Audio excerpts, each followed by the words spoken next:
compromise your energy. Darling, let your spirit be free. Don't give up, keep on pushing through. Now is the time, it's all up to you.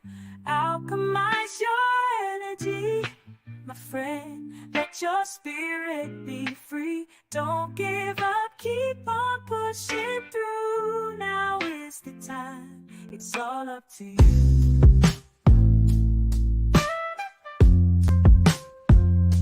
No matter the storm, but over tragedy. No matter the storm, but over tragedy. No matter the storm, we will always take flight. Keep on pushing through the darkness of night. There's no limit, let's reach for the sky. Shine so bright, from darkness to light. I love who I am. I'm loving me. Look in the mirror, unapologetically. Love what I see. Love who I am. I am invincible. I am a fan. My curves and my features, God makes no mistakes. I am successful. I am what it takes. I'm bulletproof. I'm 100 proof, and I love who I see. Because I'm living my truth. I'm invincible. I'm incredible. A star in the making. I reach past the clouds. I'm invincible. I'm incredible. And no one can stop me. Can stop me now. I'm invincible.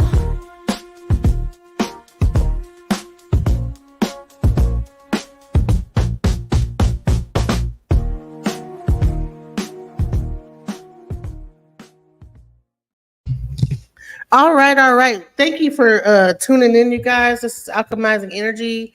Today we have a special guest. Her name is Amora Lex, also known as Queen. Wait, what was it? Queen Stax.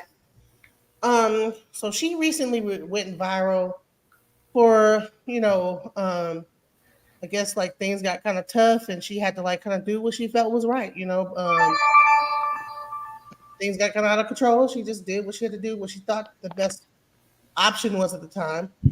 And she recently did a show on Naked Night, and we're gonna like play a little bit of the beginning of that interview to give some context. So we're gonna share it real quick and just kind of like get into it from there. Let's go in. Let's look at this.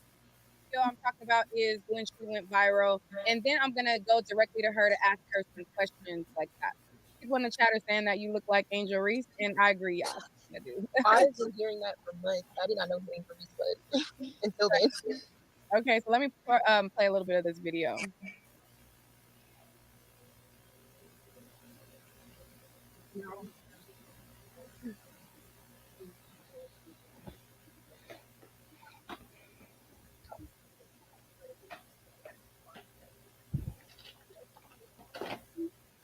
It really don't matter.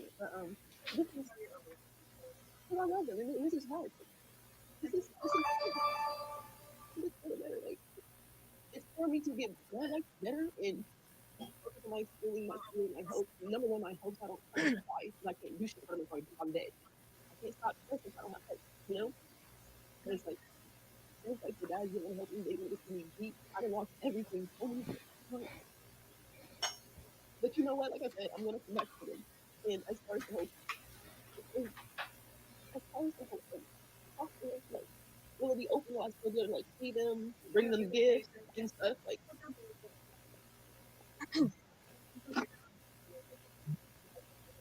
okay, so I'm gonna pause it right there and bring Amora up and let's talk about it. So, hey, Amora, how are you? Introduce yourself.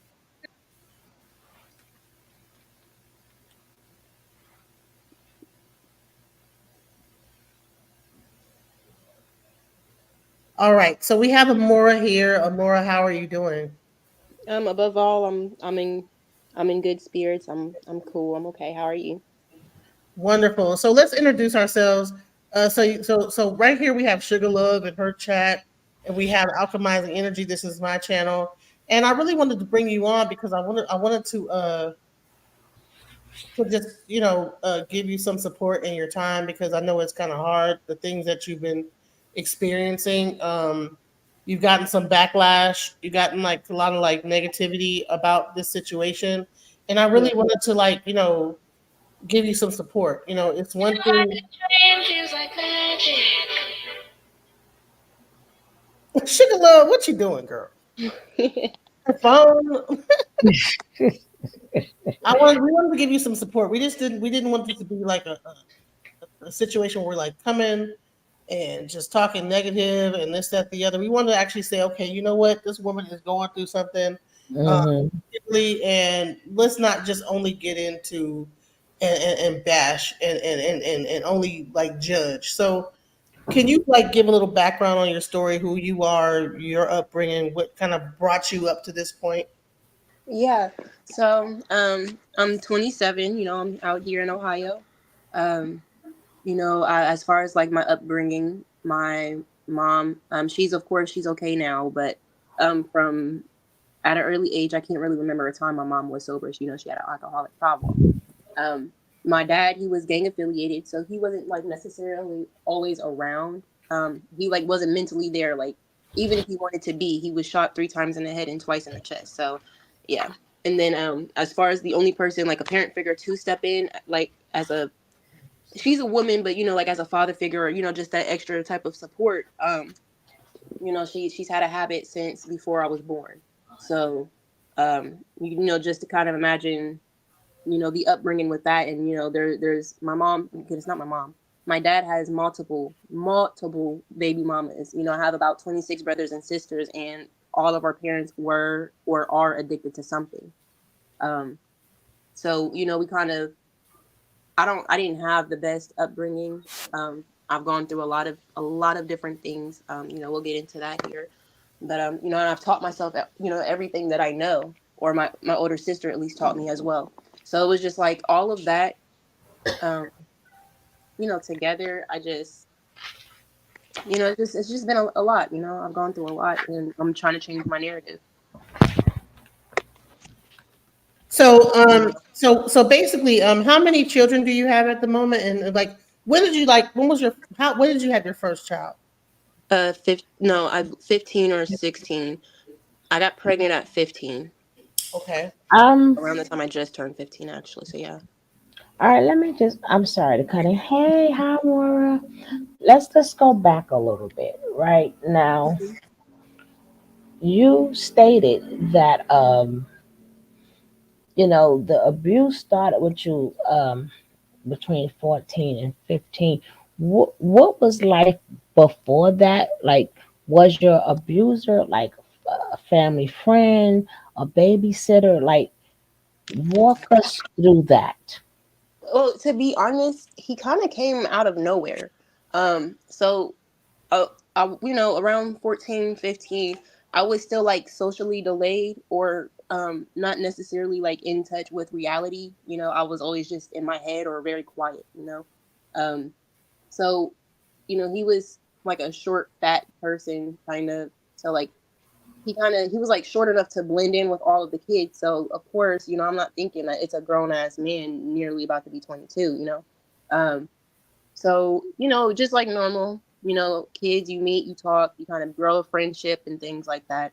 So that's kind of So, how I met him. He kind of just, popped up out the blue. But, obviously, and, even to this day, I found out that I'm not the only person that he's done that with. There's multiple people who's been assaulted by this man. I'm just the only one who was strong enough to try to, speak up about it. so he became a family friend. Like, how did you guys? How was he? Where was? Like, he was did he hanging out come with to all your the house? You went to neighborhood. his house? Go ahead, man. Yeah, yeah. Because all like when growing up, like all the neighborhood kids would kind of just go. We live right next to the park, like literally right next to the park. So, everybody was kind of like coming to our house from the park because it's literally like 20 feet apart. So, um, he would hang out with all the little kids, at the park, and collectively they would all come over to our house and just be sitting there in the driveway or in the garage or something. So what do you remember? Because you're young. So what would you consider like his first form of grooming you? As in, did he make it seem like you're beautiful, like you're pretty, or like how did that process go? How long did you knew him before he made the move on you? Um, Honestly, maybe 2 weeks, possibly. If not, I'd probably say 3 weeks max. So, like, And I'm sorry. Go was ahead. was that at a house? Was that outside? Or being that he's with all the friends, did like he pull Yeah. you into another room? Like, So, if you want to talk about it. oh yeah, yeah, I know what you mean now. So, like, around people, like, how can I put it? Like, I'm there, like I'm the one that's just there, like really not no. I don't talk to nobody, but everybody likes me. I like everybody, so I'm just there. So when people would kind of walk off and kind of just do their own thing, whatever, I kind of just stayed back, kind of just chilled because I was just there. So like he would sometimes stay behind or he'll talk and ask me about my life, my mom, my dad, uh, if I was in school and things like that. And I didn't really think. I mean, it was kind of weird, but like around 14, 15, you're trying to meet new people and become friends with people. Everybody's trying to find a friend at that age. So well, more like a social friend is what I'm saying. But Oh, oh, so basically, you're kind of awkward. You don't. So you saw him as a friend, somebody you can talk to. yeah, because I like I said, a lot of people did like me. I did like a lot of people, but I was very introverted, very shy, still very withdrawn. Um, Hmm. like yeah, I'm there socializing sometimes, but I'm just there, watching everybody else have fun. Sometimes, I would have fun or I'd just be chilling. Um, or like I said, just in my head because that was the safest place for me. So after 2 weeks, that's when he decided to make his move. Yeah, so Was it obviously, slowly or he just forced it on you? so like around that time because that he's like the only person who made me feel like I had a friend, like an actual friend I could talk to because I was always very misunderstood. And, like I said, I didn't talk a lot. You know, so I finally had felt like, hey, I actually have somebody who actually wants to hear me talk, like who actually doesn't mind talking to me all the way.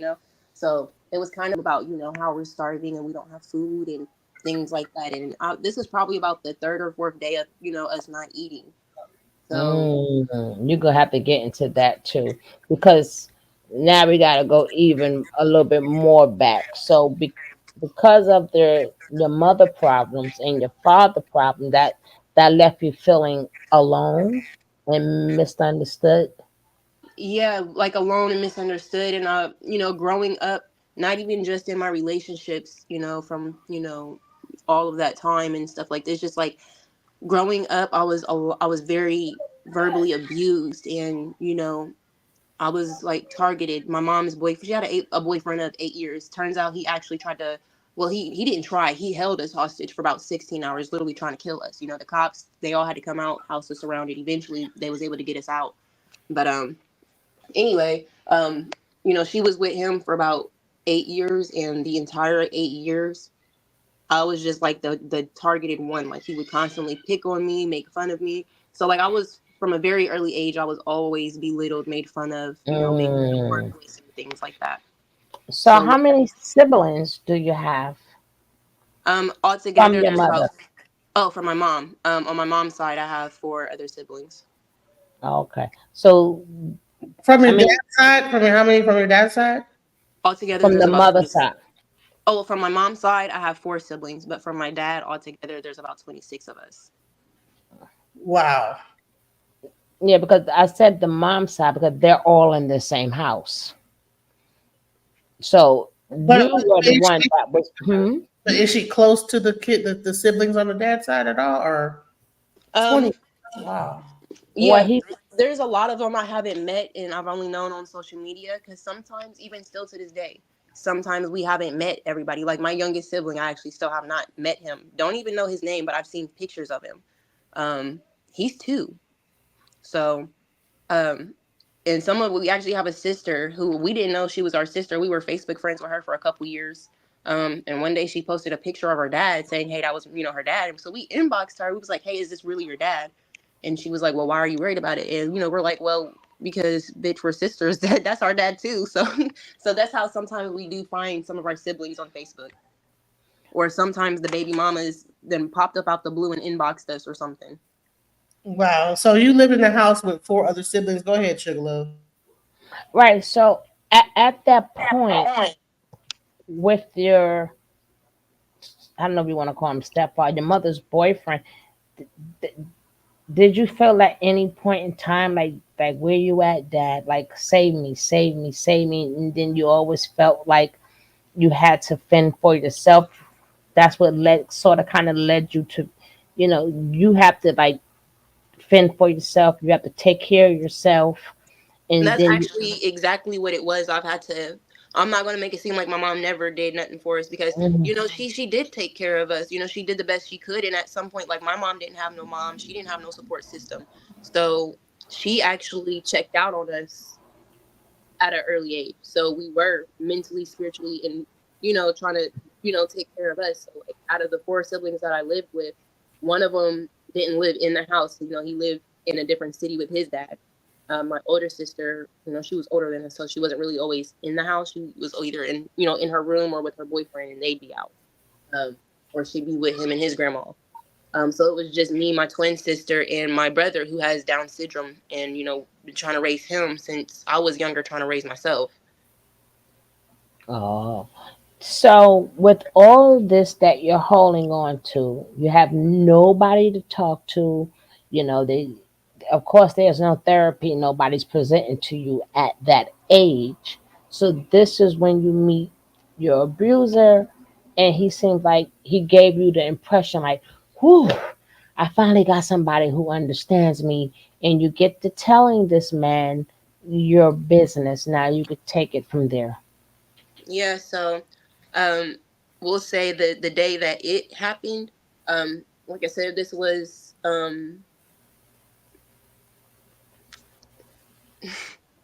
very embarrassing, but oh well, it's my story. I don't live there no more, but I'll go to it. So anyway, this is about 4 or 5 days since we've eaten. I'm not gonna make it seem like we didn't eat nothing because we did have like maybe some crackers or just shit that didn't make sense, or a can of something, you know. Um, so anyway, it was him and his friend, another grown ass man who was actually older than him. Um, so he's like, okay, well, mind you, at that time I didn't know how old he was. So anyway, he's just like, well, I'll tell you what, you're going through a lot of stuff. I'm your friend, so I'll tell you what I'm going to do for you. You do this for me, I'll get you and your brother some food. I'll make sure y'all eat. So, Mm. I um, mean, this is a lot personal. You don't have to and answer I'm it. sorry if I break down crying. No, this a safe space, right? Me and DJ, we create a safe space where it's okay. This is about you, and it's a safe space. There is no judgment because we all are going through something, and you are helping a lot of people right now. So we Yes, will it's be a okay to friend speak for up. you. It's okay to speak up. Speak up. Yes. Now, this question, like I said, you do not have to answer it. But at that point in that time, when because of what you went through, was you still a VJ when that took place, or you wasn't a VJ? You don't have to answer it. Um, no, I had already been raped prior to that, but it had been a couple years since the incident happened. So in my mind, because obviously, I was even younger than I was then, um, I always told myself, it's okay, you're still a virgin, mentally, I guess. So was that a relative, family, or friend that broke you? To be honest, I don't know who it was. I don't. He was just there one day and gone the next. Mm, mm. It was a white man. I can tell you that much. Well, it And was. you, I'm so sorry. that, so if that was before you were 15, so that would have been at the age of, I don't know how old I was at this time. I can't even lie to you. Wow, that's a memory that's stored, man. right, she blocked it. She blocked it out, which is natural. It's very natural.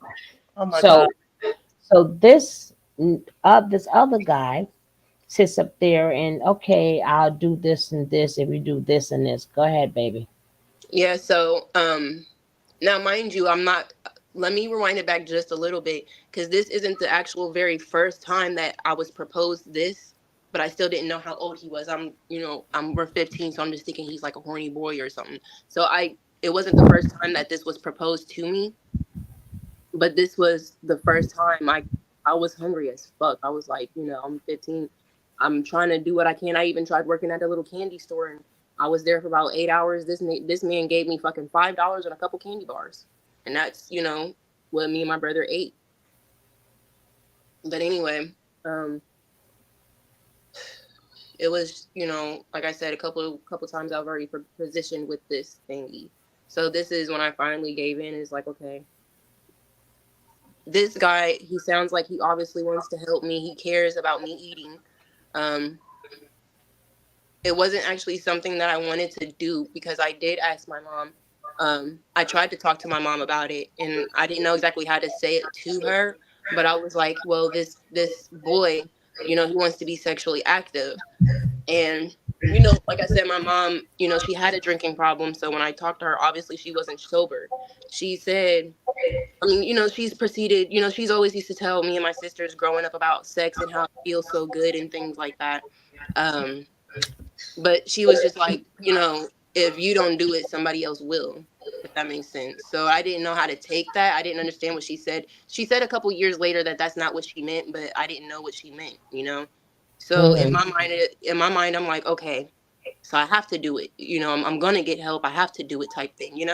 And so it was just like, okay, well, like I said, if you do this, I'll do this. So his friend, he had his friend wait outside the door, and he did what he did. And because I had only been, select sexually touched or molested or whatever one time prior, years prior, it still hurt because I wasn't like out there. I wasn't having sex. I didn't want to have sex. Anybody who like, personally knows me, like at that time, I was actually still playing with Barbie dolls.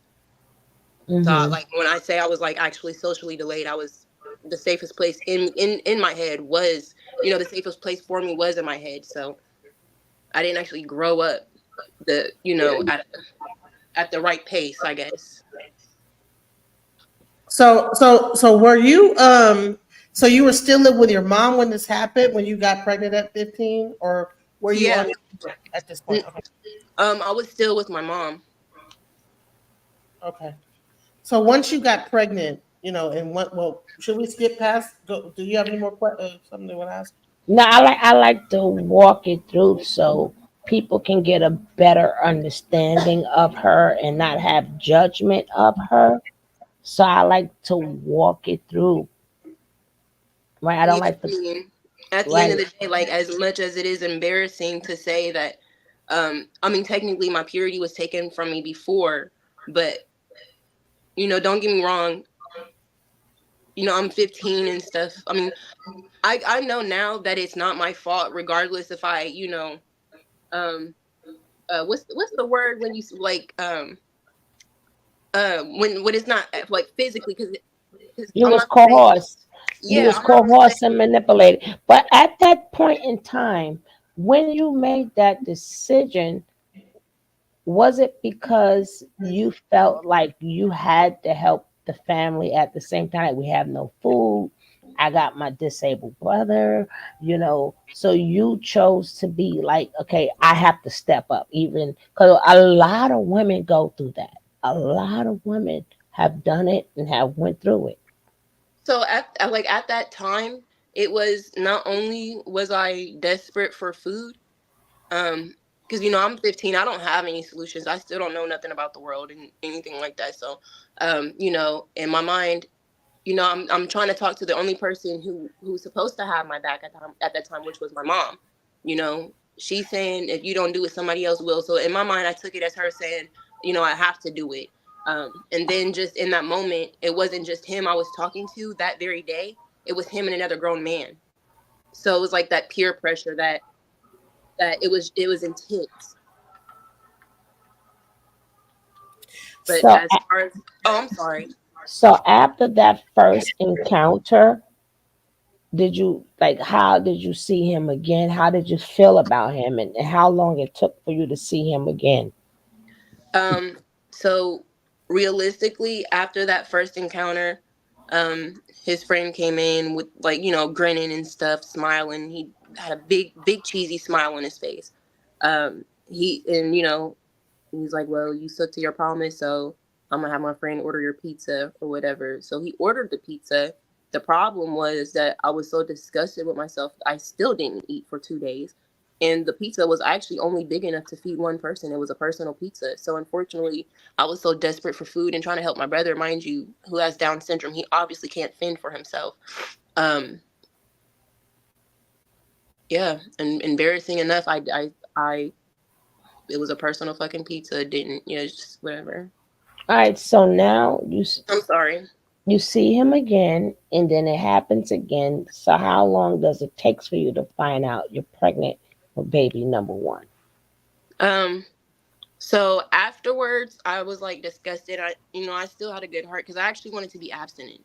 I've actually always wanted to be abstinent. That was actually always a really big dream of mine because I've always wanted to be married, have the big happy white picket fence and things like that.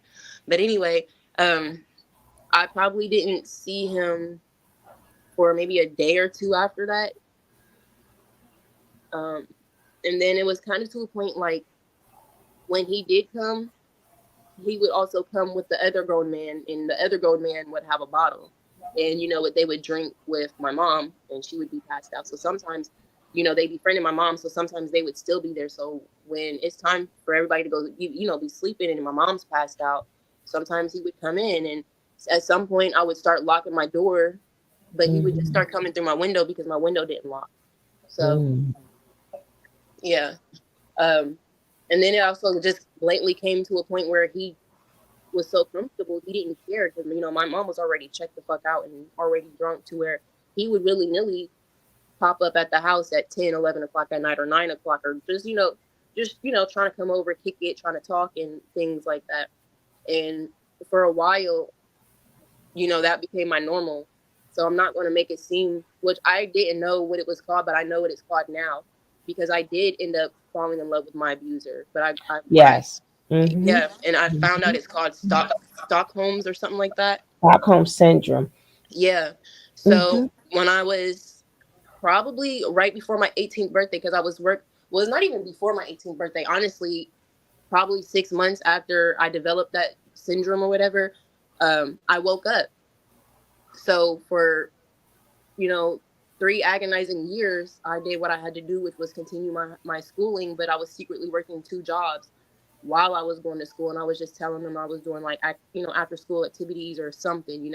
So on my 18th birthday, I took my kids and I ran. I got me an apartment, and my mom had actually started to do better for herself, and she woke up because I had a very and it hurts me Mm-hmm. because Mm-hmm. I grew a serious hate for my mom. So like Yeah. obviously I forgave her now, and she really is like somebody that I talk to or whatever. But like even though like I get where my hatred was coming from and stuff, I just used to be so disrespectful to her. Because you're a little girl who didn't have any help and nobody to talk to. So in your mind, you in this world by yourself because you didn't have no uncles, no male cousins, no godfathers. You felt all alone. That will create hatred. And Understandable. it's not like I never tried to tell anybody what was going on because Hmm. Hmm. we see it too many times in the black community. Like a child will call the aunt or the grandma, and they'll be sitting there talking to the mom, and the whole time the mom's no, she's lying, she is mad because she got an attitude and she wants to do. we've all been there. We've seen it, you know, whether it was a Mm-hmm. severe situation or a non-severe situation. But but I also Wait, really quick, let me back up. So you're saying, so you already had the one child at 16, so because you said like kids at 18. So did you have two kids by this man? Yeah.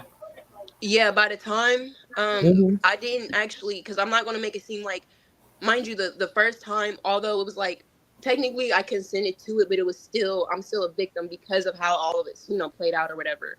But by the No, time, you are. Let me just yeah, and let me just let me just get this straight.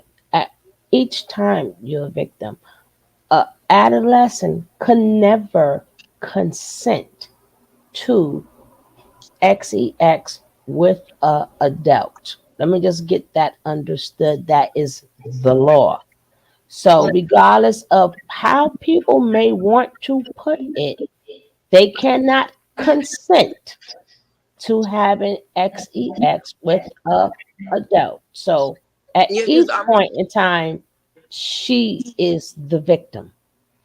yeah, because I'm not gonna make it seem like, you know, the first, because I, you know, I just went through the first time with y'all, and a couple times after that, it was really the same situation because, you know, things never really got too better or too much better. So I'm not gonna make it seem like the first few times he forced himself on me, but I'm not gonna make it seem like there wasn't times where this man literally didn't hold me the fuck down and do what Hmm. he did. And I actually vividly remember, this is, I did block a lot of it out, but the one thing I never did block out that still sticks with me to the day, like till this day, sometimes it kind of pops up in my head and I have to hurt to shake it off. Um, is I remember one time I was trying to get ready and he wanted to do whatever he wanted to do, and I said no, like, because I didn't want to. I was disgusted by this man. I hate this man. But anyway, I remember one time he got physical and he held me there, because if you guys see how small I am now, you should have imagined how small I was then. But anyway, you know, I remember him telling me that, you know, we're gonna fuck whether you like it or not.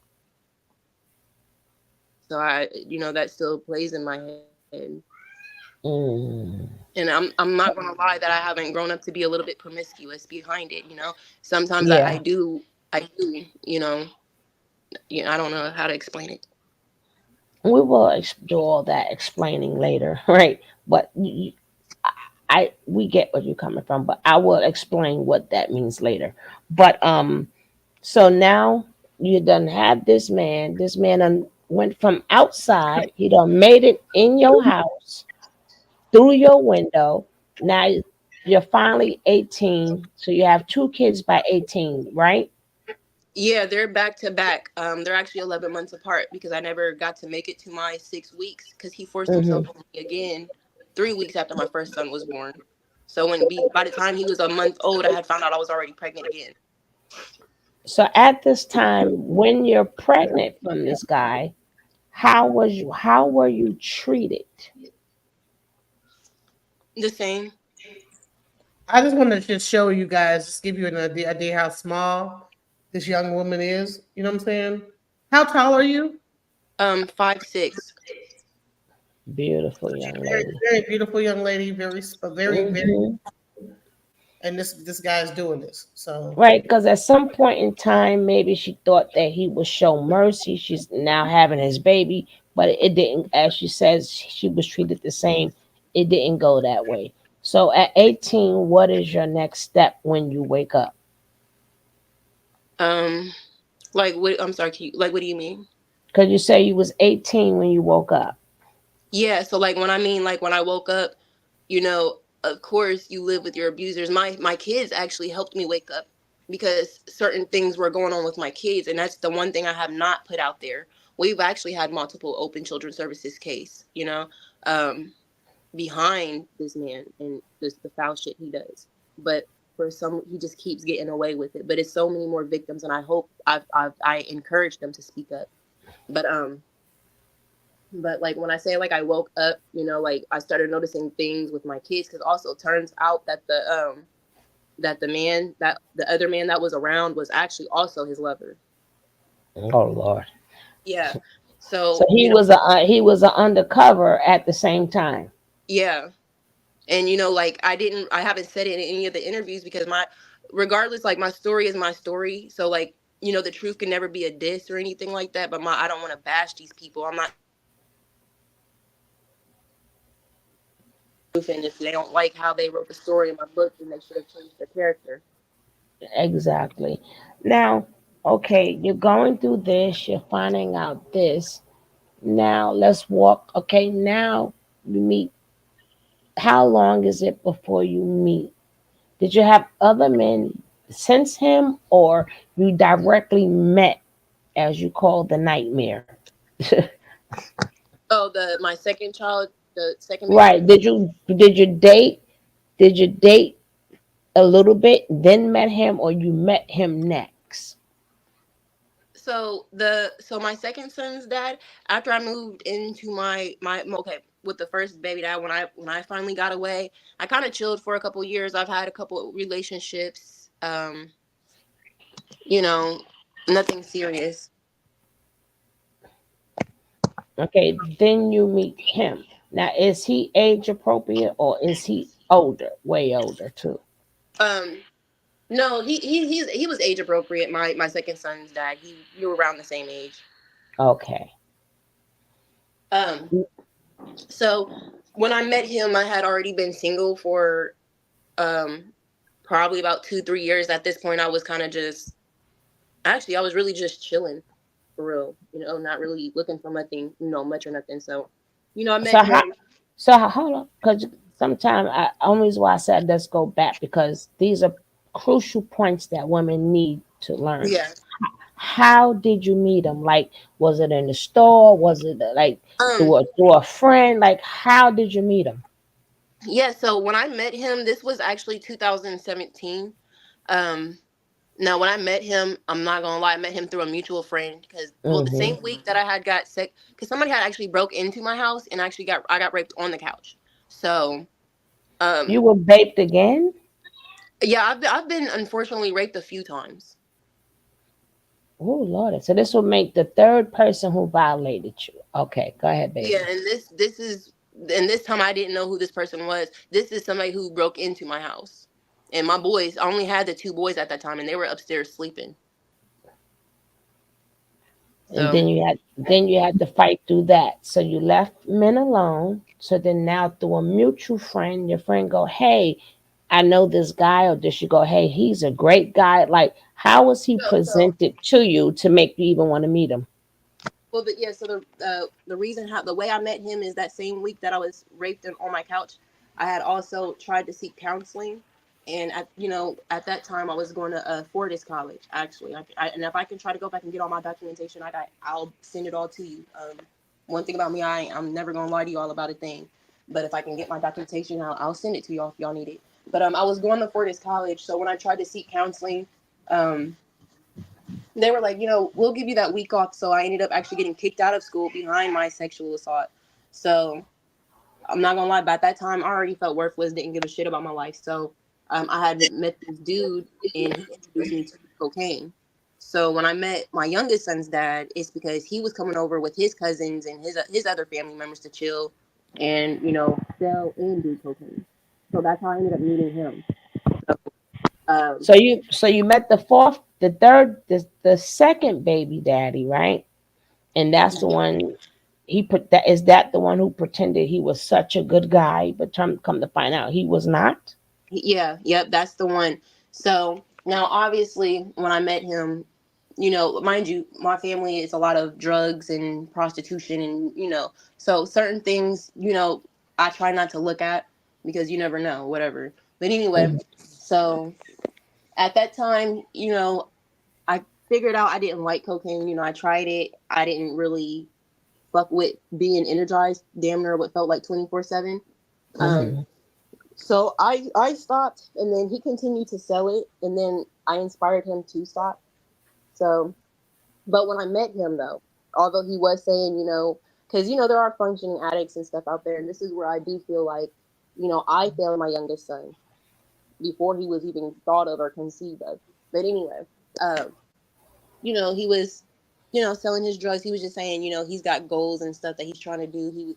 He said that he was working, he had a job, he had a house and stuff, and he just, he sell drugs because he needed the extra income to like pay for his housing and shit like that. And me, I'm like, okay, cool, I understand it because that's how my family, you know, was back then and shit. So, um, It turns out the house he was living in was his sister's. The car he had, it was his car, but it was already out for repossession. Um, he wasn't just selling drugs; he was mainly using them and just selling them every now and My then to ha- get the new bag. right, slow. Let's go back. How long was you together before just the lies started coming up? Um, I'd probably say we were probably together for about a month before I started to like notice certain things. But I'm also Mm-hmm. very naive, or well, at that time I was very naive, and I was still looking for that you know Savior. that savior, that love, that like that hopeless romantic. I was a hopeless romantic, we'll say. You Mm-hmm. know, um, so once because I still wasn't like talking to him like messing because we were actually friends for about a month or two before we actually dated. So once I inspired him to get clean and stuff, he tried to pursue me. I wasn't really kind of looking for that. So he pursued me for a while, and I was like, okay, maybe I'll give you a shot because I did once I did find out that he was lying to me about certain things. Um, just like every female, some people will walk in on their man and see him cheating and still take him back. So, and we weren't anything exclusive, so I was like, it's cool. You lied to me when you didn't have to, but I'll look past it. So he said he got well. It wasn't even. I'm not even gonna say he said because I actually did notice like he really did. Get clean once I inspired him to get clean. It's just when around the time he got clean and he stayed clean for about 2-3 months, and I started seeing like little different things, like the good things. And I was like, okay, you know what? Mm-hmm. I'm feeling dude. Maybe I actually might, because people do change, you know. So we dated, and then I want to say because I actually was on birth control. I had the Nexplanon on when I got pregnant. So Mm-hmm. I can't exactly tell you when I got pregnant. I just found out I was pregnant and had to get it removed. Um, but I want to say So when how long was you with him before you end up getting pregnant? we was together for a few months. And this is like when things were good. He was clean. I didn't really care too much to try to experiment with anything else. So we were together for a few months before I got pregnant. We actually, all together, we were together for three And years. then this also comes off of you getting baked in your house, right?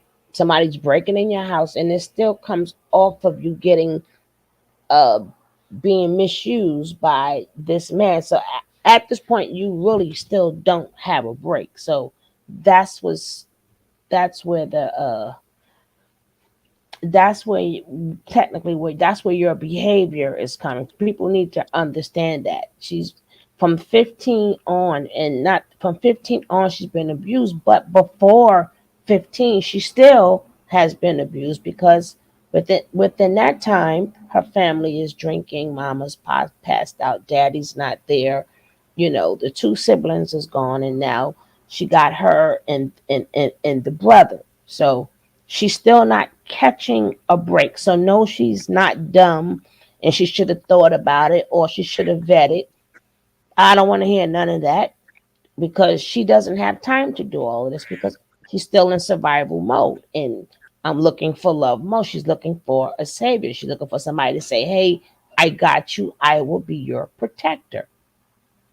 So that's where her mind is at right there. So within a couple of months, you have baby number three. So did you think at this point in time he would treat you better? How were you treated when you were pregnant? Um, well, I actually thought we were really doing good, So I'm like, this actually might be something I actually can find somebody and stick it out with, and we really do the damn thing and build our village type shit. So we were cool about honestly to sell the same week that I found out I was pregnant. Two women had out of nowhere hit me up and was sending me pictures and videos and of him and them. So the same week I found out I was pregnant, I found out about he was having infidelity problems, and then the actual very same day that I found out with them other girls, I actually walked in on him with somebody. So I wasn't treated any better. but I can say at this time he wasn't putting his hands on me because his drug, at this point he was still drinking. Because I actually, just like everybody, I don't mind you go out have a drink or two or whatever. I didn't know at this time he had a drinking problem because to me he was drinking, like a normal person. He wasn't trying to kill the bottle. He wasn't waking up trying to get the bottle. He was every now and then socially drink. So I didn't think he had a drinking problem, or maybe he didn't have one and it turned into one or something. I don't really know. So basically, he didn't physically abuse you, but he mentally abused you, right? At least at So, that point, because he did physically abuse me, but at this very moment, finding out I'm pregnant, we weren't in a bad space, but I'm just now finding out about the infidelities. hmm. I got you. So you're finding about the infidelities. At this point, you I have, have the 2 kids and I'm pregnant with the third. right, and then you never had nobody tell you the truth anyway. You never had nothing but lies. So at this point, you probably feel, I don't know. Listen, uh, I've been through this already. I've never heard the truth. Nobody never loved me. This is a norm. Yeah, and I mean, I'm not gonna make it seem like it didn't hurt. Mm, Like, I ain't gonna. I fucking dropped to my knees. I was curled in a ball crying. I was one for another once again in my life. I was, you know, I think it's called that. I was fucked up. We'll just say another. I had another event in my life that was just like, damn, wow, really. But obviously, we were still together for 3 years. At like, well, 2 years because that was the first year. So anyway, we were still together for 2 years after that, and I this man, he truly was a fucking monster. But So I truly love this man. when did the physical abuse start?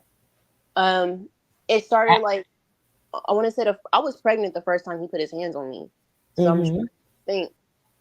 I was probably maybe 5 or 6 months when he put Ooh. his hands on me. And was it, I'm sorry, I'll never do it again type of thing? Or you shouldn't have been triggering me, you shouldn't have did that? Like, which one was it? Um, he it kind of was like that, but it was more so like I ain't gonna lie, that was some foul ass shit. I never should have did it, but you was Mm-hmm. just. It was like one of them apologies. It was kind of like still trying to make it my fault that he did what he Mm-hmm. did, you know. And it wasn't. He I actually don't think I ever heard him say, "I'm sorry, I'll do it. I'll never do it again." I never heard that because honestly, in my head, although I did stick around and try to figure it out because you know like I said I was a hopeless romantic. I wanted that beautiful ending. So I know in my mind at that time I'm like I know the beautiful couples you see on TVs, the picture perfect beautiful couples, they went through some hell bullshit to get there, some trial and error.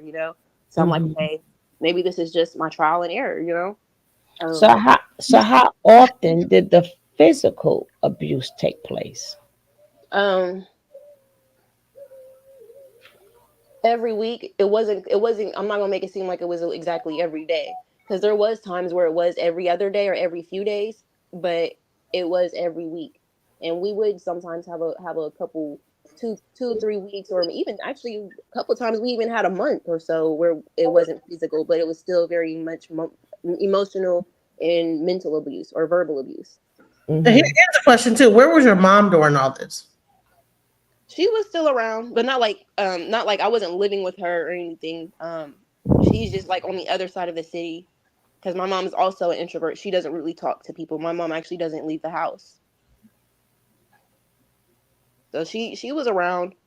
And it's a couple of times I've reached out to her, during an argument, and she can hear him start hitting me, or the phone would drop or something. And it's a couple of times my mom would call the cops from the other side of the city where she is, because my mom also she's scared of like driving and things like my mom. She's really just I don't know what it's called, but it's like where you don't leave the house unless you really have to because you don't fuck with Oh, other she has people. a phobia, like a phobia. She's phobia, Yeah. anxiety. Yeah, like she don't leave the house. Now, And your mom is she mixed or is she's mixed or is she Caucasian or what? yeah, my mom is mixed. And also I do want to let you all know, like my mom, she didn't make the best decisions, and I didn't have the best childhood growing up or whatever. But I don't blame my mom because I mean I understand now, But her mom was a prostitute and an actual drug addict as well. So my mom was actually sold around and had to deal with, you know, worse things and well, probably not even worse, but just literally this, not, yeah, the same shit and some worse shit that I had to deal with. So I understand my mom as I got older. She probably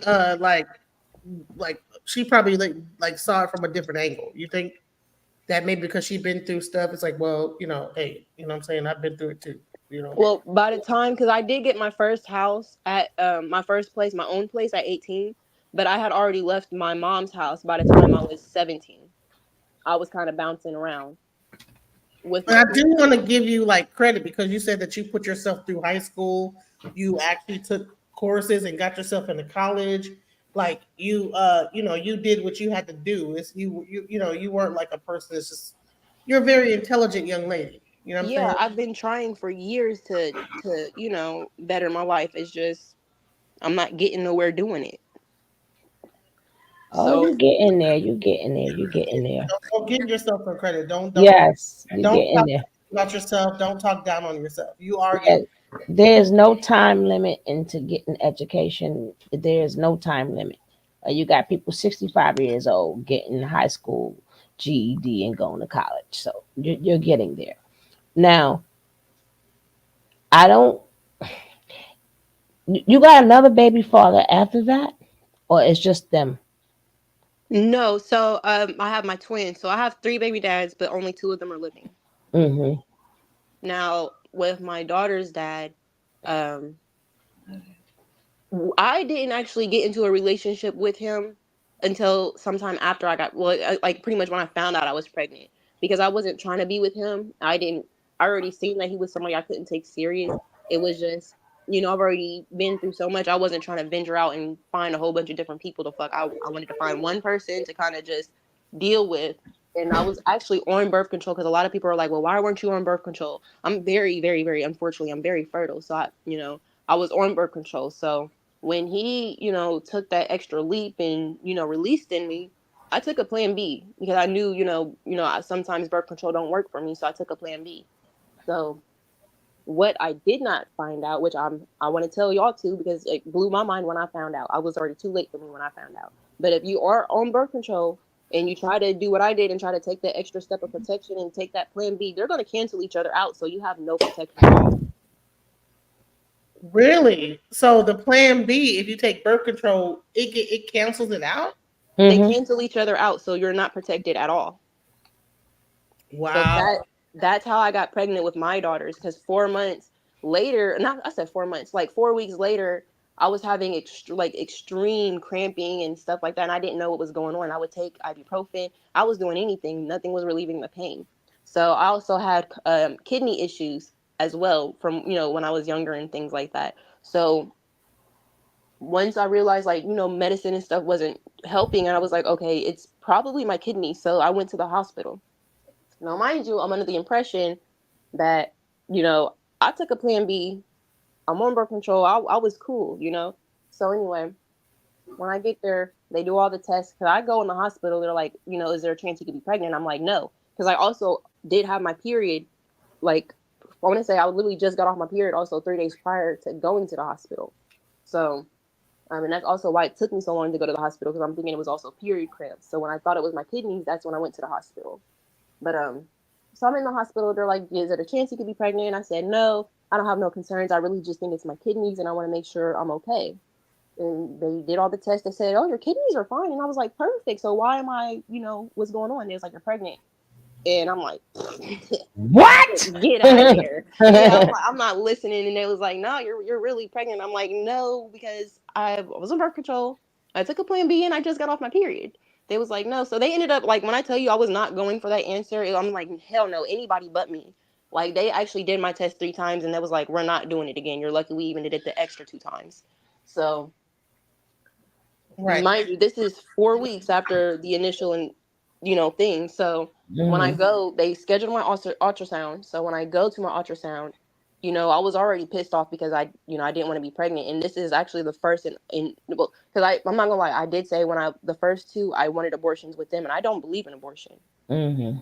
but I obviously didn't get my abortion with the first two. I considered abortion when I found out I was pregnant with my twins. Because even if you guys probably go down to my Facebook almost 3 years ago, I actually made a status and I said I wanted to probably put my twins up for adoption, you know? Um, but anyway, so I went to my first ultrasound, and my levels were so, my levels were high. So when we went in there, there was nothing there. And everybody's just confused, especially me, because I'm like, there's nothing there. So they was like, okay, well, come back a week later, you know, we'll see what's going on.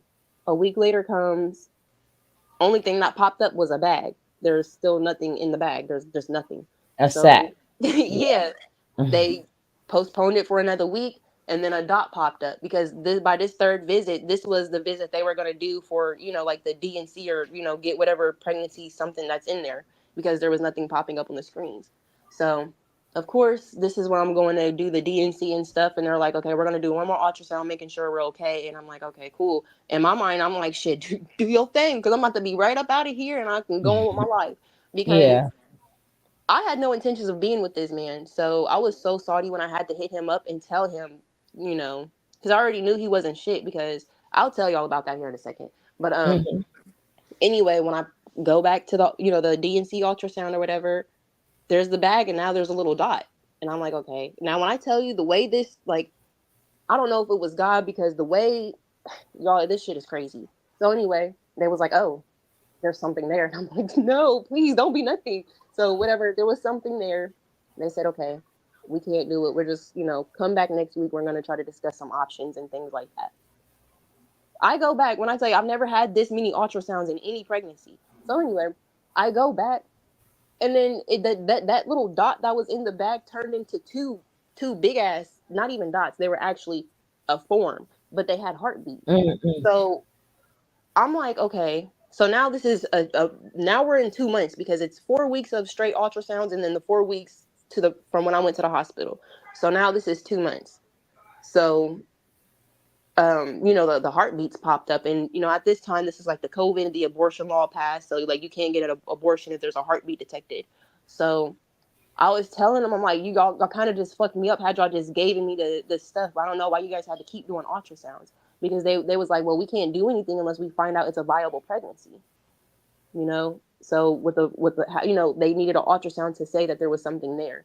So it was just like, by the time something was there, they already had fucking heartbeats and shit. So it was like, okay, so I'm stuck. So that's what prompted me to make the status saying, because I was excited. I did make a status saying, hey, I just found out I'm having twins, but I also did say I think I'm going to put them up for adoption, because I don't think I could do this.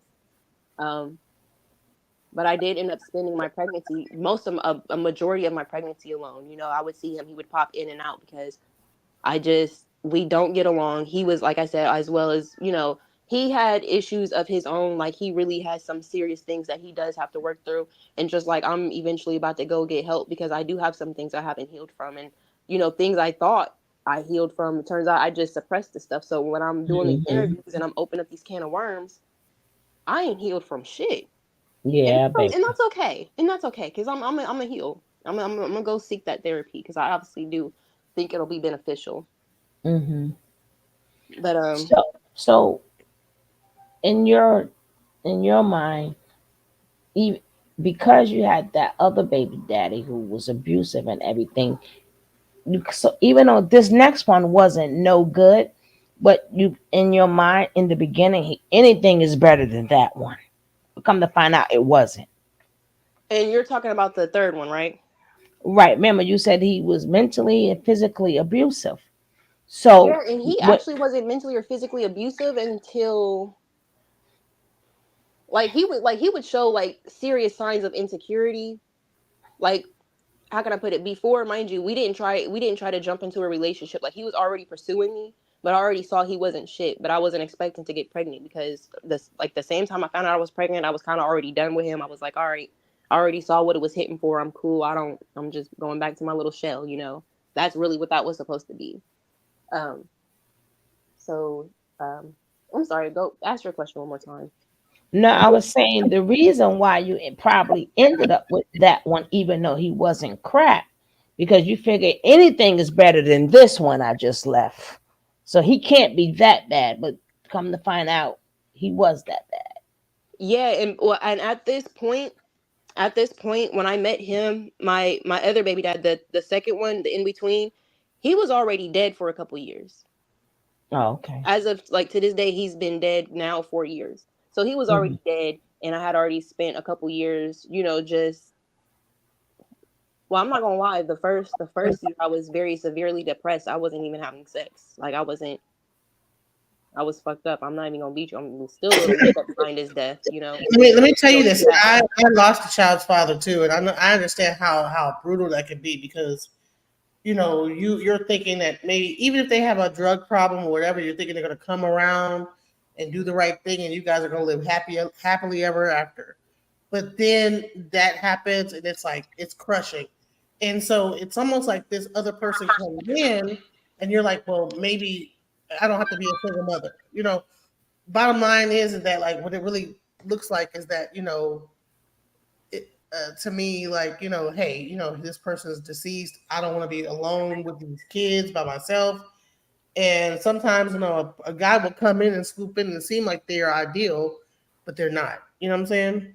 Yeah, and to be honest, I'm not gonna lie, with my twins dad, like it's okay for people to be insecure. So I definitely looked past that because I do have some insecurities of my own. So I didn't think too much of it. I could look past that, but I was coming from the perspective of he's then been through some straight bullshit. He said it out of his mouth. He was just looking for peace and comfortability, and the same stuff I was looking for. And then he also, he had kids too. My twins made, because he had 3 kids when I met him. I had 3 kids when I met him. So our twins made it 4 and 5 for both of us. So although we weren't trying to have no kids or anything like that, but it was just like, yeah, I'm talking to this guy. I'm not trying to be with him, but I'm like, okay, mind you, we didn't get together until after I got pregnant, but it was like, he has kids too. So he understands what it's like to be a parent. So I'm like, we had a lot of things that we had in common. So it's like he kind of put on that facade too, because when I met him, I didn't have my other kids because I was going through a false children services case. So I didn't have none of my kids with me either because they were falsely taken from me behind my son's dad's overdose, because his mom has, even still to this day, that's been going around too, that I killed him. She's been blaming me for her son, doing all that. But in reality, mind you, I told y'all, I experimented the first time in 2017. I didn't know until he died, or when he, no, not when he died, but because he overdosed 3 months prior to him dying in January. But I was in Florida. But I found out then that he had overdosed 2 years prior to me meeting him. So I didn't know that he already had a problem. So this wasn't a new thing for the family. Um, so the reason, I don't know why his mom is still, and I do get it that it's easier to try to blame somebody you don't like than to admit that your son had a habit. Because although I don't have a habit now, my mom can't say I never had a habit. I tried ecstasy before, I tried cocaine before.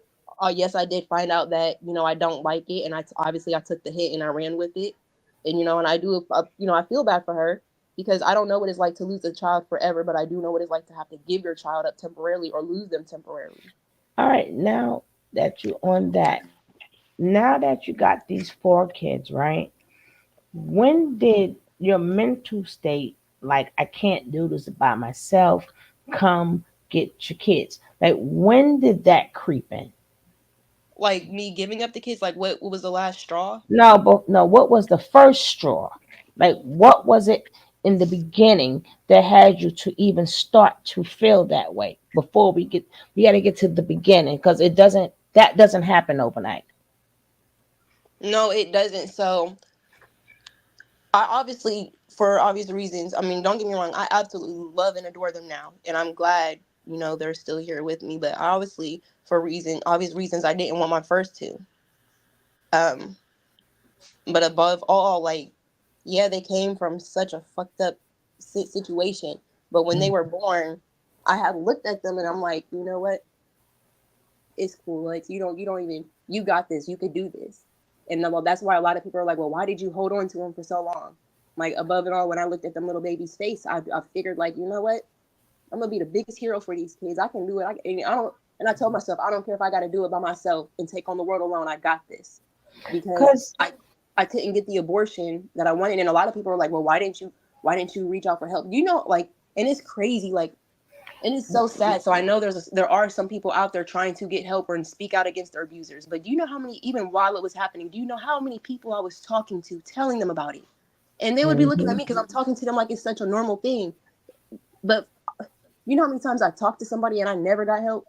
Nobody ever intervened to say Yeah, nothing. yeah. Cause I know a lot of times too. You gotta remember, a lot of women after they have their kids, I don't care how old you are, they go through that postpartum stage, but they don't know they're going through postpartum. So when they're not helped for the postpartum and there's nobody to help them with the kids, that now turns into depression, anxiety, right? It keeps snowballing to other things, right? So being that you didn't have any help and all you had was tragedy after tragedy, you so many women go through. Matter of fact, a majority of women go through. Anybody that's had a baby, we all went through this, right? Now, can you imagine somebody who's never received help and who's asking for help at the same time? So then she got to feed this one is crying, then she's the one is this man is getting abused, this one she's having a problem. So it was never a point in time where Amora had to work on Amora. That's why I said, when did you start getting these feelings, like when your baby girl was like, how oh I can't do this alone, or I can't do this anymore? Like what was like the initial type of feelings? Like, I don't feel like getting up. Like, when did you feel your mind state starting to change? Last year in September, And how old are each child? So we understand. So last year in September, that's when you started feeling this way. How old are all the kids at that point? um, 9, 10, 4, and 1. So if you have a 1 year old, that means that 1 year old you could still be going through postpartum because a one And Mm-hmm. year those are the twins. so two of the kids at one are the twins. And you said that you had was that the one that you had that a C section where it was a detachment that happened, or is that before that? Yeah. Yeah, no, that's the twins. Right. So you had what's it called, previa or something? Placenta previa. Yeah. So the placenta detached from your cervix, and so you had to get a C section. And here's the thing about that type of stuff is that first of all, like that stuff will lean on. There's an actual nerve in your back that leans on when you're on that couch. Because I actually had postpartum on my last one and my second one. And just so you know that when you're on that tape, they could like that nerve gets hit, and sometimes that could cause that depression. So let's go ahead. Mm-hmm. Yeah, because my C section was actually very traumatic too. Because not only, well, do you mind if I get into that labor story really quick? Yeah, Sure, go right ahead. It's about you, sweetheart. listen. So People do not realize that C sections are very traumatic because there is a time where everybody leaves the room. You might, when the C section is done, and then it's just you and the doctors in it. But go ahead. I want to tell you this. Go ahead, tell the story. So you know how I said I spent my most of my pregnancy alone, and that's because I already saw he wasn't shit. He wasn't helping me with anything. But I had, mind you, I didn't have my other ones because were falsely taken. So I had more than enough time. I had 5 incomes at that time. I was really doing my thing. He not only did he fuck up all 5 incomes, but he was destroying all my property, and I wasn't getting no help. He wasn't replacing nothing, helping me with bills, nothing. So I spent my most of my pregnancy alone. But my daughters tried to come 3 times, once at 14 weeks, once again at 20 weeks. And then they tried to come again, actually the day prior to me actually having that situation. I went to the hospital because at 20 weeks, I was doing my brother's hair and I went into preterm labor. I started dilating and I didn't know because I was doing his hair for hours and I'm just like, why am I going through so much pain in my back? And my stepmom, she's still somebody very close to me. Like, I love that girl. I love that woman. I'm sorry. Let me rephrase that. I love that woman. But She's like, well, you might be going into preterm labor because I had contractions all on my back. So we went to the hospital. They was like, you're contracting and you're 1 centimeter dilated. And I was like, and she was like, see, I told you. What did I just tell you, Lex? So she ended up leaving because I was getting admitted. Then they sent me home. So some time goes by, they try to come again. And then the night before I went to the hospital because I was for sure it wasn't even contractions in my back. I literally felt the contractions that were 5 minutes apart. So the hospital was like, well, if they're gonna come, we didn't already try to stop it 3 times or 2 times at this point. So if they're gonna come, then we're not gonna stop it. And I'm like, it's too early, like we have to try to do something. So because mind you, this is already a point where I would realize I'm stuck with these twins. So I done already, I done fell in love with them now. So, oh, and I found out they were my only girls. So, yeah. So they sent me home, and I'm like, okay. The next day, I'm taking it easy because when I was pregnant, I was working 2 jobs so I made sure I had everything for when they were born because I knew I wasn't gonna have that help. So, um, they sent me home. I took it easy the next day, called off of both jobs. Nothing happened. So I'm going to sleep. At this time, the girl's dad was there. He ended up popping up. He ended up popping up and he ended up staying and shit. So he popped up. We're sleeping. I'm laying there. I start feeling like something come out. So I heard him open my eyes. Mind you, I'm dead sleep. I open my eyes. I'm laying there. I'm like, okay, I'm just tripping. So I start going. I'm halfway asleep. I feel it again, and I'm like, okay. Now, mind you, I never had none of my water break with none of my kids. So usually you hear the stories, it's just a big gush if your water's going to break. You don't hear about the stopping and the starting. So I'm like, okay, I'm halfway asleep. I feel it again. So then I don't go back to sleep because I'm like, okay, I know I'm not tripping. So I feel it again, and this time I'm up. So I'm like, oh yeah, I'm not tripping. So I get up, I look on the bed, I see that it's blood. Now at this time I was living in a 2-bedroom apartment. My bathroom was like 10 steps away. I go to the bathroom, I turn around, cut the light on, then I get that gush, but instead it wasn't water, it was blood. I had a gush of blood and it was just spilling out. So it was blood all over the bathroom. I started screaming. He runs in. Um, and he had a warrant out at this point. So he's like, I can't call the cops because if I do, I have to leave. So I'm like, okay, fuck it. We're going to drive to the hospital. So he didn't even offer to drive. I had to drive myself to the hospital. So I got a towel in between my legs. I'm bleeding all over the car. Then the contractions start. They're 2 minutes apart at this point. Like I can literally feel them coming down. So I'm trying to drive. I'm trying not to crash. I'm still bleeding out. So I'm getting a little woozy. Finally get to the hospital. They look at me. They say, well, we're going to try to keep you pregnant just to leave the room. And they came back 3 minutes later, because thank God they hooked me up to the monitors and they were able to detect their heartbeats and stuff. So they left the room and then they came back and they said, well, you know what? We're just going to give you a C-section because you're bleeding out really bad right now. We don't know where this blood is coming from. We can't even tell you what the hell is happening. So like 17 people start rushing into the room. They're trying to talk to me like all together. I'm signing this, signing that, trying to stay awake. I'm getting woozy. They putting medicine in me. It's too much. So leading up, like walking out of that room to go to the operating room or whatever, they almost snatched the IV out of my arm because they forgot to grab the IV pole. So that was one thing. And then when I get into the room, I knew because everybody starts looking up stuff when you're pregnant. We all do it. So you hear the stories that you're going to feel pressure, but you're not going to feel anything at all. And I was like, okay, so I'll try to be open minded. But they didn't give me enough medicine, so I could actually feel. At first, I kept telling them like, I could still feel y'all poking at my stomach before they're cutting. And they're like, oh, you're gonna feel something, and I'm like, I'm going to feel pressure. I'm trying to tell, like they weren't listening. So they started cutting a little bit, and I'm like, I'm whining, but I'm drugged up at this point, so I'm whining, but I'm trying to tell them I can feel it. My heart rate and stuff starts going up because I'm obviously in a shit ton of pain because now y'all just keep cutting. So then I ended up passing out, and then I woke up. In the well, eventually when they realized like I'm not lying, I really do feel it. They try to do whatever. Like I said, I already passed out by then. So I wake up in the hospital room. Don't know a damn thing. All I know is I'm not pregnant no more. My stomach's flat. I'm in a shit ton of pain. Where are my babies? I don't see nobody, but I see this nigga sitting here on his phone. So, um, and right actually before I passed out, as I was passing out, that was when they were like putting one of my daughters over the thing. Like I seen her and then I passed out. That was all I got. Um, so when I woke up, they come in there. I'm like, okay, I don't want to hear nothing. Where are my babies? They were on the second floor, so they was like, "You just need to rest a little bit." I'm like, "Hell no!" So I'm trying to get up and go see my babies, and they wouldn't let me. So that was how my birth went.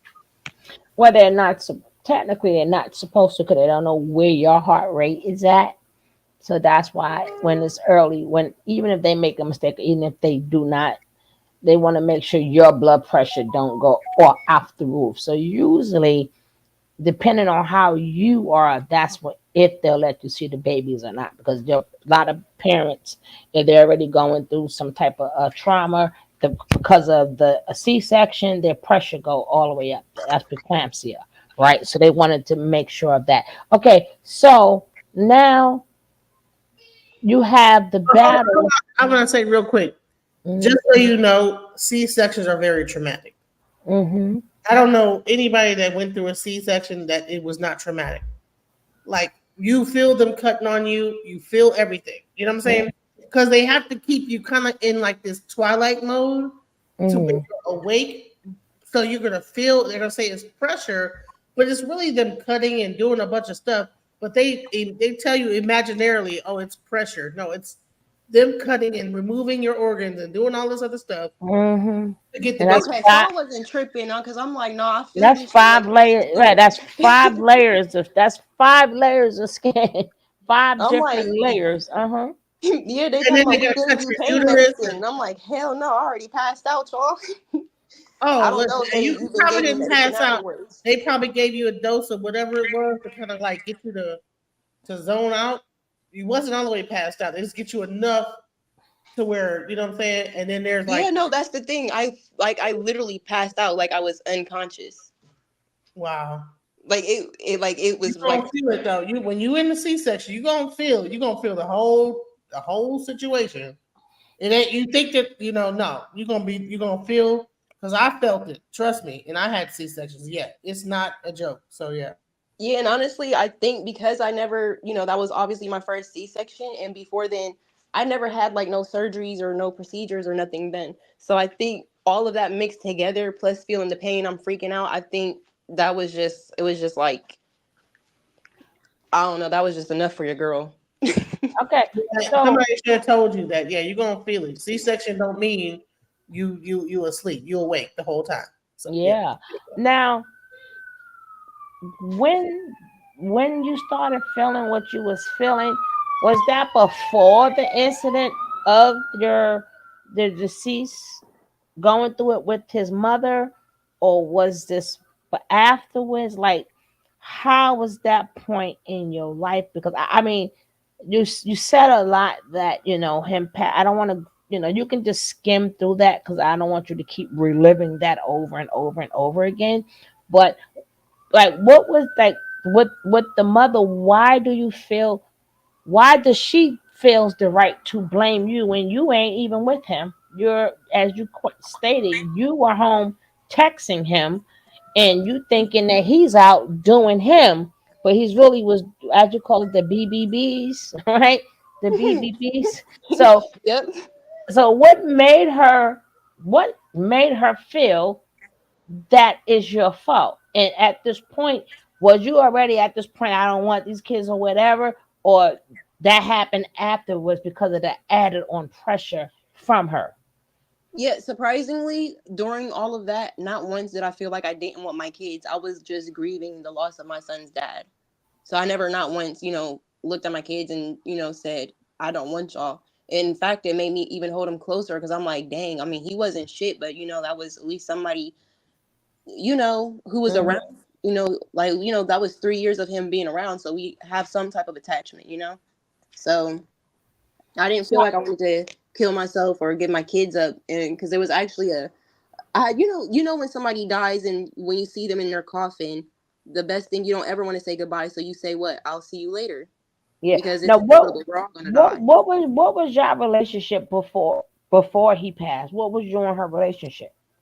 We were actually cool, but okay, and I'm not trying to like bash her, but she really does. And I did find out from the family she has mental health issues. Like she's really psychotic.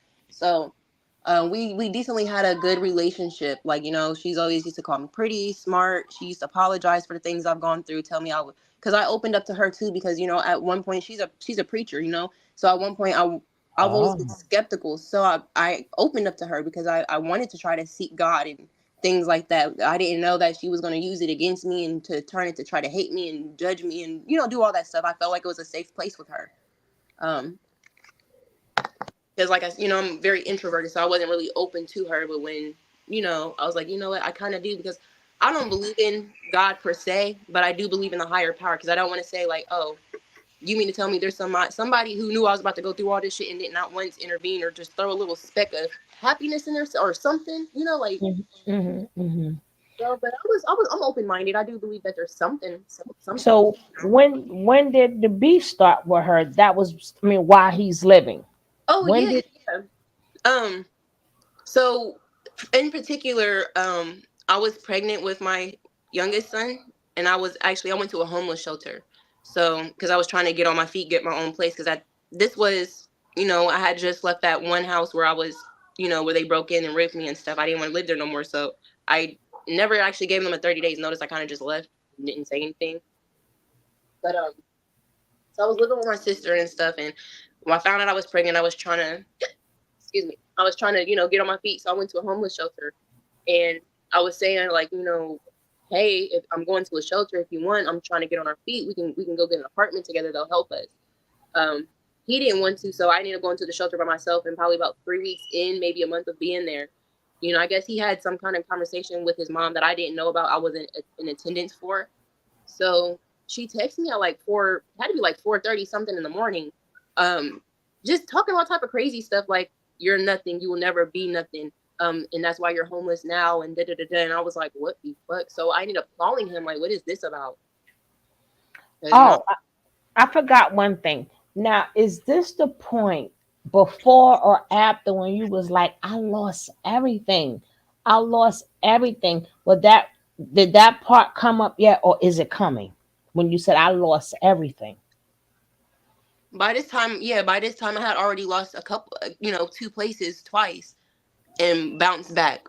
I lost my first place that I had got when I was 18. I lived there for 2 years. The first year and a couple months was paid for already. So that second year is when I want to say I got evicted in like August or something. So I lost that. That's when I got the other house. That's where I was, assaulted in that house. So um, then I went to my sister's house, found out I was pregnant. So I tried to get on my feet then, but I had already lost so much by that time. Mm-hmm. And even then, I didn't feel like I wanted to give my kids up. My kids was in the shelter with me. They slept in the abandoned houses with me. Not gonna lie, shit. When they kicked us out at 5 o'clock in the morning, shit, they walked for hours and miles with me until I found an abandoned house that was safe enough for us to rest in. Because I mean, and we could have went to some of the same abandoned places that we were, but you never want to sit in an abandoned place too long because you don't know where the crackheads had, claimed that shit. So the mother never helped you. Not at all. Mm. Not at all. Now there was one time when my son was born, that she helped me pay for my light bill, because it was about to, my lights was about to be cut off and stuff. And I mean, I still did end up paying that back to her. So I'm not gonna make it seem like she never helped me. She did help me then. And then one time when her son went to jail, which is my baby dad, when he went to jail, nobody was trying to help get him out. Nobody had money for real like that. So she was like, me and her came together, and she was like, listen. And I was actually at this time, I was working. I was working as an aide, and I wasn't stripping at this time. I was working as an aide, just strictly 16-hour shifts. So, and I still wasn't making a lot of money at all. I was, yeah.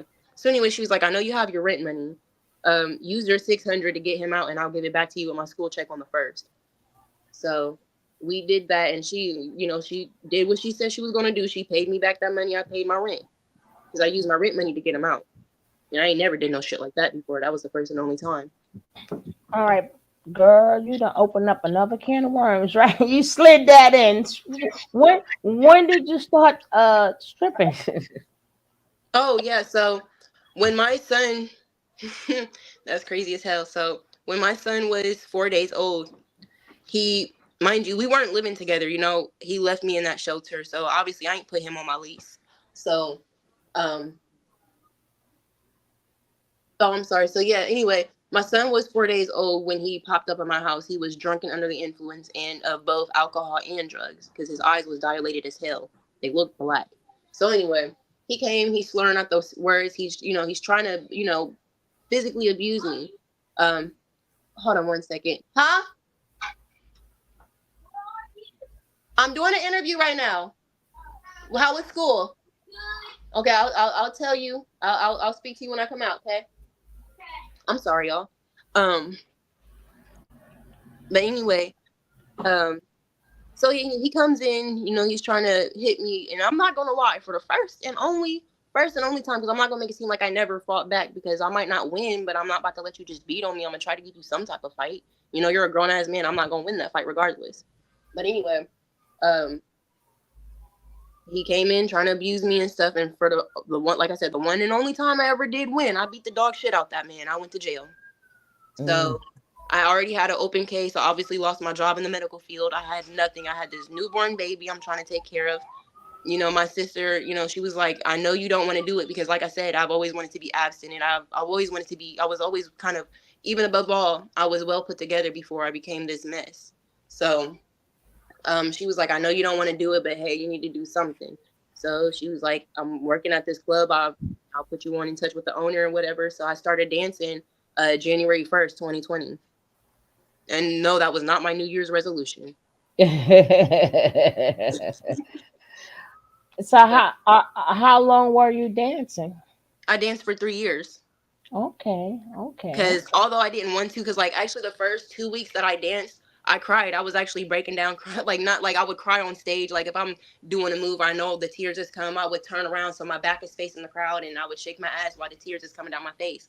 Or I remember one time I I was doing a lap dance with this dude, and mind you, before I danced, I never went out to a party. I never danced. I never had the time to do that. So it was all new for me. So anyway, I'm giving this dude a lap dance, and I just break down crying because I'm like, bro, this can't be my fucking life. And he's like, oh, are you okay? Do you need to stop? And I'm like, in my mind, you damn right I want to stop, but I need the money because I got shit I got to do. So I'm just like, I just had to sneeze. I thought it was coming. Like, I'm just telling him, like, it's my allergies and shit, because I do have seasonal allergies though. So eventually, when that fast money, because the first 2 weeks I was dancing, I wasn't making no more than $80 because I didn't know, I didn't All know right, so nothing. what led you to that? Like you knew somebody said, "Hey, girl, you can make some extra money," or you just went there? Like She said her sister or somebody told her, "Hey, go ahead here. I can put you up with that place." So she told that. Yeah, because I needed fast money right then and there. I lost my job in the medical field. I got this open case. Nobody, because I even tried to go to temp services, and they said my case has to be closed first. They wouldn't do it with an open case. So when you hit that guy and beat him up, did you get like a felony or a misdemeanor? No, so when I went to jail, I was charged with well, okay, so I'm not gonna let that night I went to jail. I would have been charged with a couple things, but I already had multiple phone calls of me trying to get help from this man beating me. So they already was aware that it was a domestic violence situation with this man popping up at my house, and we had restraining orders, and he still would pop up, and there's record of him beating his last girlfriend that I didn't know of until it was too late. But anyway, um, I'm sorry. Let me catch my breath. Right. What was your question again, ma'am? no, okay. So you said it's been 3 years. You've been stripping for 3 years. You didn't want to do it no more. So what was your exit? Um, to be honest, I didn't have an exit until he died. No, I'm talking about what stripping. Yeah, I didn't stop stripping until he died. Oh, The same okay. week that he died, I applied for a regular job, and they was like, "Well, don't you think it's too soon to work?" And I'm like, "Hell no, I can do it." But I need to calling them back saying I need a little bit more time. I wasn't ready to walk out the house or get up. Um, but So yeah, let's fast forward. Let's kind of bring this forward to like more present day, because we went through the past. Let's like go into how we got to this point. How do we get to the point where what was the catalyst in that situation? so this feeling has been here, it's been brewing since September. That's when things really started to kind of go bad because actually, once again, with the welfare office, they done fucked up my Title 20 back then, and I was doing really good. I had a good job. I was working with Amazon. I was also getting paid every day and shit. So, I lost everything messing with my Title 20. Then my house got broken into at the same time I was trying to move. So my landlord was like, "Well, I just don't believe I didn't have a boyfriend at the time. I wasn't fucking nobody or nothing." But he was just like, "I don't believe that you've been there for almost 2 years. I don't believe that somebody just randomly broke in." So I'm trying to tell him, I'm like, "Dude, you just said it yourself. I've been here for 2 years. I haven't had a problem." That's kind of how the fuck a break-in works. So he ended up not giving me the house. He took my deposit. Well, he stole my deposit. Um, so I ended up losing my car, my house. I lost so much, with welfare again. So I ended up moving with my mom. So this year in February, the time I was with my mom, I wasn't working because I didn't have a car and stuff, but I was trying to do all my little, my little ends and stuff. So I would braid hair. I do smoke weed. So sometimes I would get some weed and, maybe sell a gram here, gram there, just trying to save up whatever little money I was getting. So, as y'all know, I do music as well. So I ended up something good actually ended up happening. Um, I was kind of just trying to put myself out there and just my name and stuff. I ended up doing, writing a couple hooks for a couple artists. So I ended up having enough money. I ended up getting a house in February 27th to be exact. I gave that man $6,500 in cash because I had my eviction on my records and stuff as well. So I had, you obviously got to pay a little bit more to get in, but things were doing really good. I ended up, I gave him $6,500 for my house. I ended up getting a car. I was working. Things were really good. I was maintaining my house. My rent was $1,500, but my house, it was really good. It was enough space for all of us, 5 bedrooms, all of that. So recently, let's just say everything happened March. Uh, so yeah, about April. Well, last month, um, the landlord was having, siding put on the house. At this point, I was working, had an at-home job or whatever.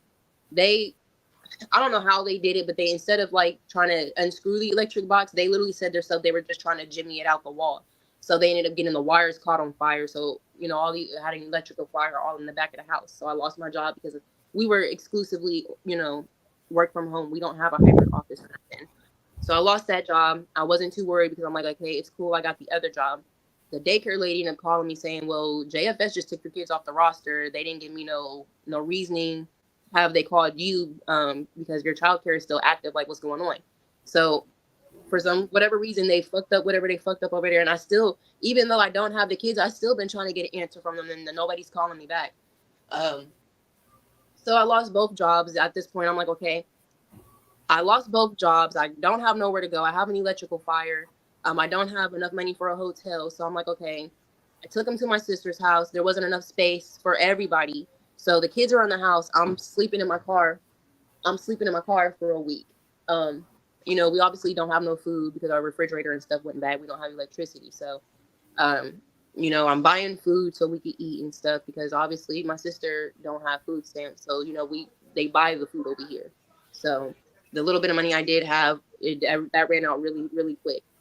Um, so now the only thing I got left to do is do rides every now and then and DoorDash.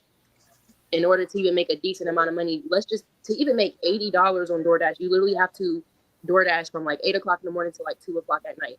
So boom, I'm doing that. I'm wasting all my day. I'm not coming up because by the time I make the $80, I already had to spend 40 to put in the tank. The kids are driving around with me. They're hungry because they're smelling everybody's food.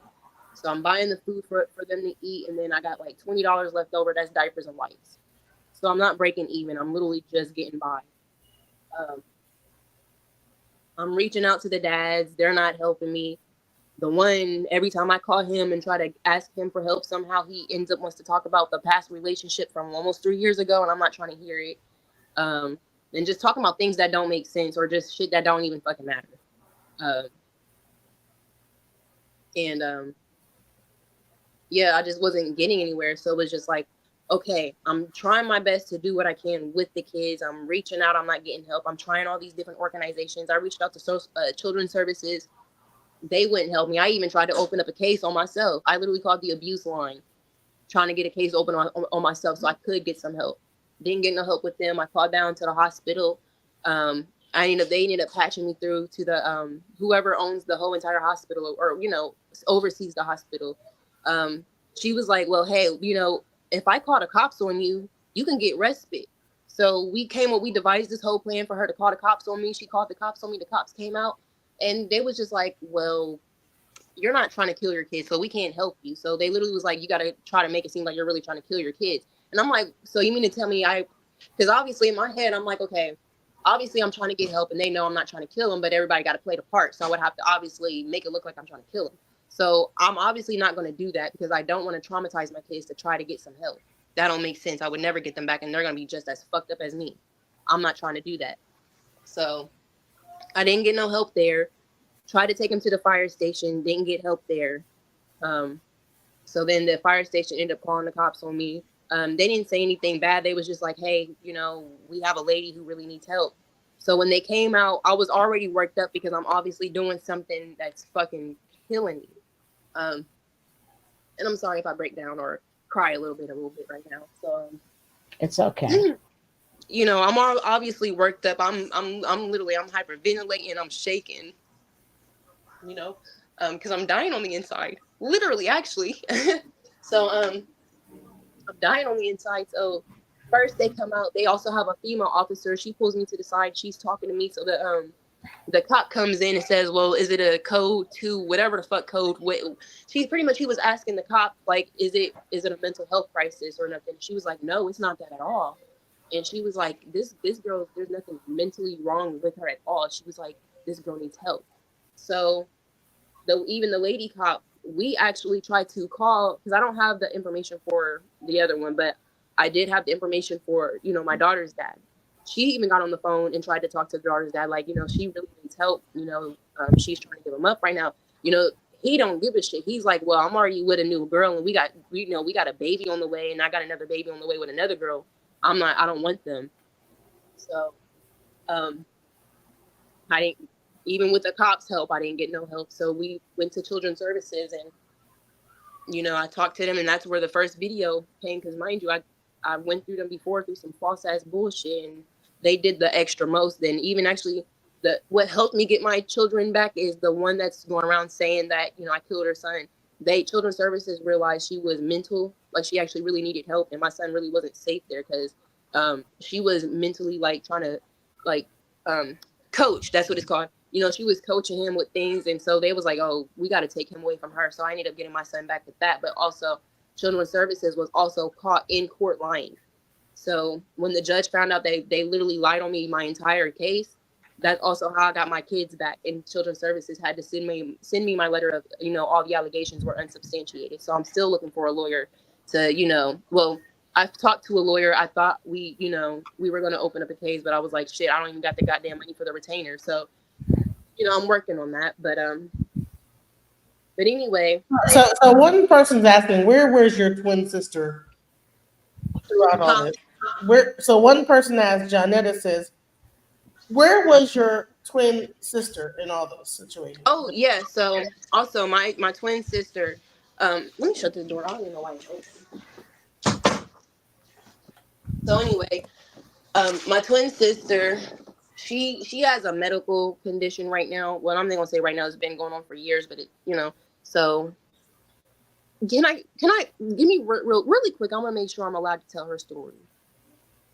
I don't want to put. What we'll just say. She tried to help, but she does have medical issues to where she can't. And speaking of medical issues, I want to get into your medical issue that really was the catalyst to why this whole thing happened. So go ahead and ask her about hers. And then I want to talk about yours as well, because it's not just a thing, I'm just, all this stuff is leading up to a climax of a medical condition that happened with you. But also people were asking about your sister.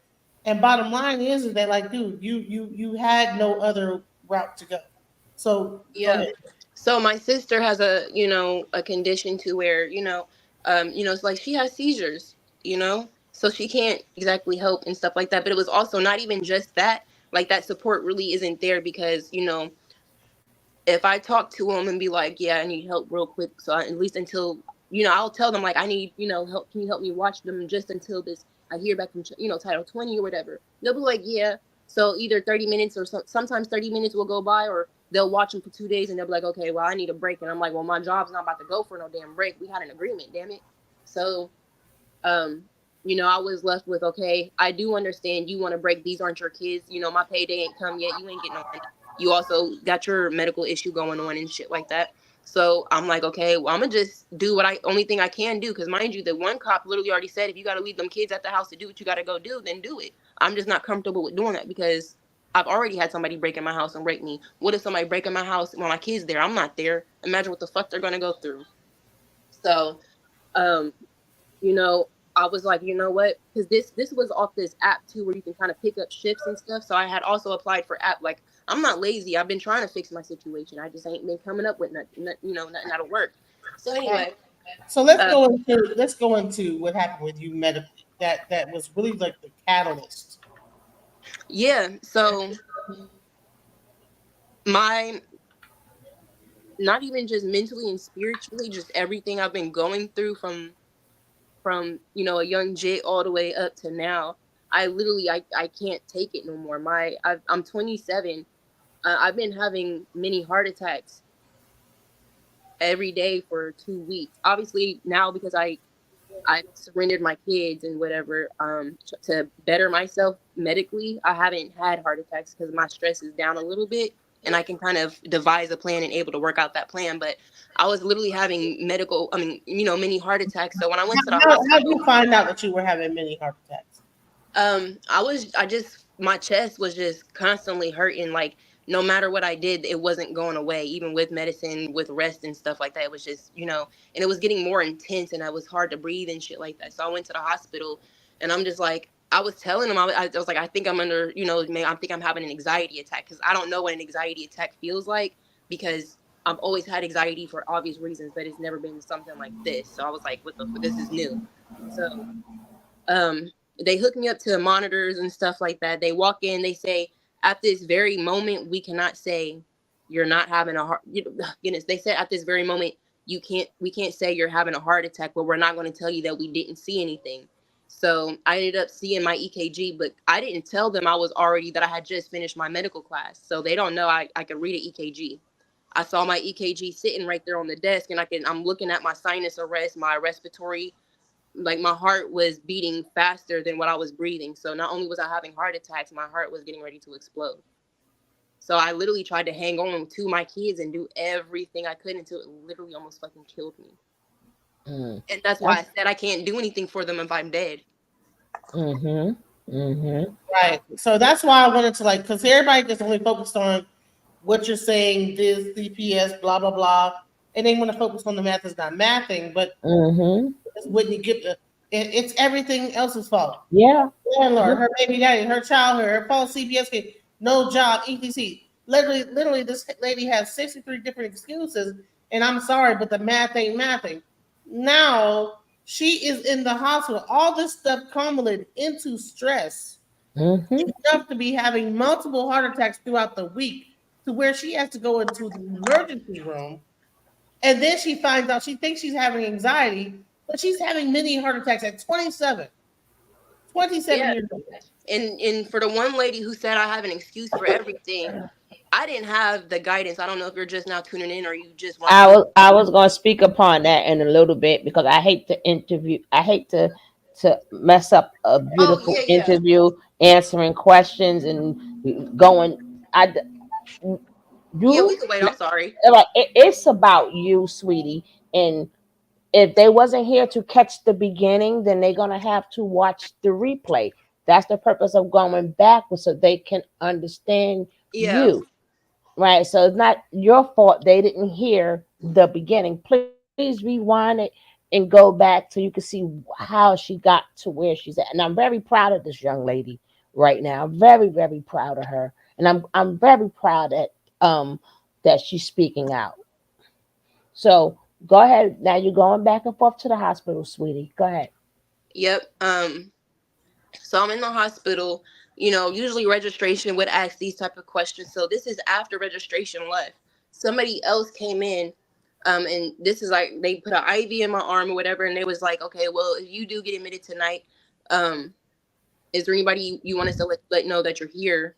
And then do you have you have like a living will, a living testament, and things planned out for when you know should like you die or type shit. Um, so I was, that shit set in like, okay, mind you, I'm already looking at my EKG. They just don't know I already knew how to read the shit. Um, and then at that time, the attending physician or whoever you call it wasn't there. So when how you guys, I don't know if you're familiar with, my heart, I mean, my chart and things like that. So when they updated my chart information, I looked in and it was just pretty much saying myocardial infarction type thing, and that's a heart attack Hmm. for those who Hmm. don't know.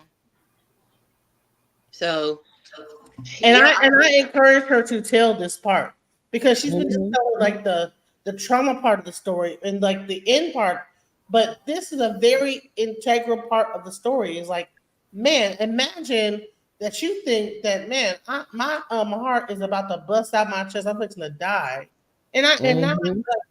what is the cause of this, right? And so you're like, okay, well, what do I do? I don't want to die.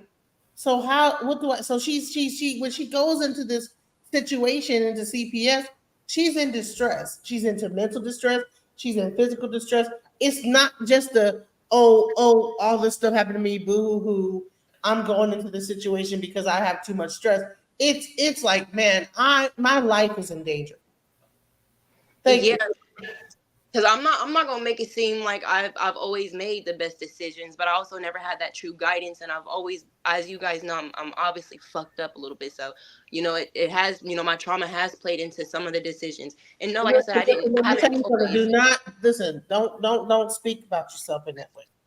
Well, Hmm. yeah, I'm sorry. Can't let you sit up here and say stuff like I'm fucked up in certain ways.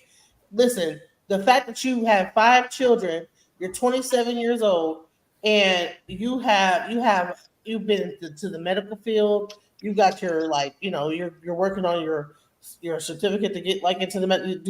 You did strip. You did everything you could for your children. Do everything you could despite your obstacles. Don't talk bad about yourself like that. Hmm. Yeah, it's just like I didn't make the best decisions, and I'm not saying I did, but I'm taking accountability now. I'm trying to take control of my life now, and that's all Well, that matters. well, you got caught in between things that a lot of time people don't realize when you get when things happen to you that you're not um damn, I had the word in my head and it left.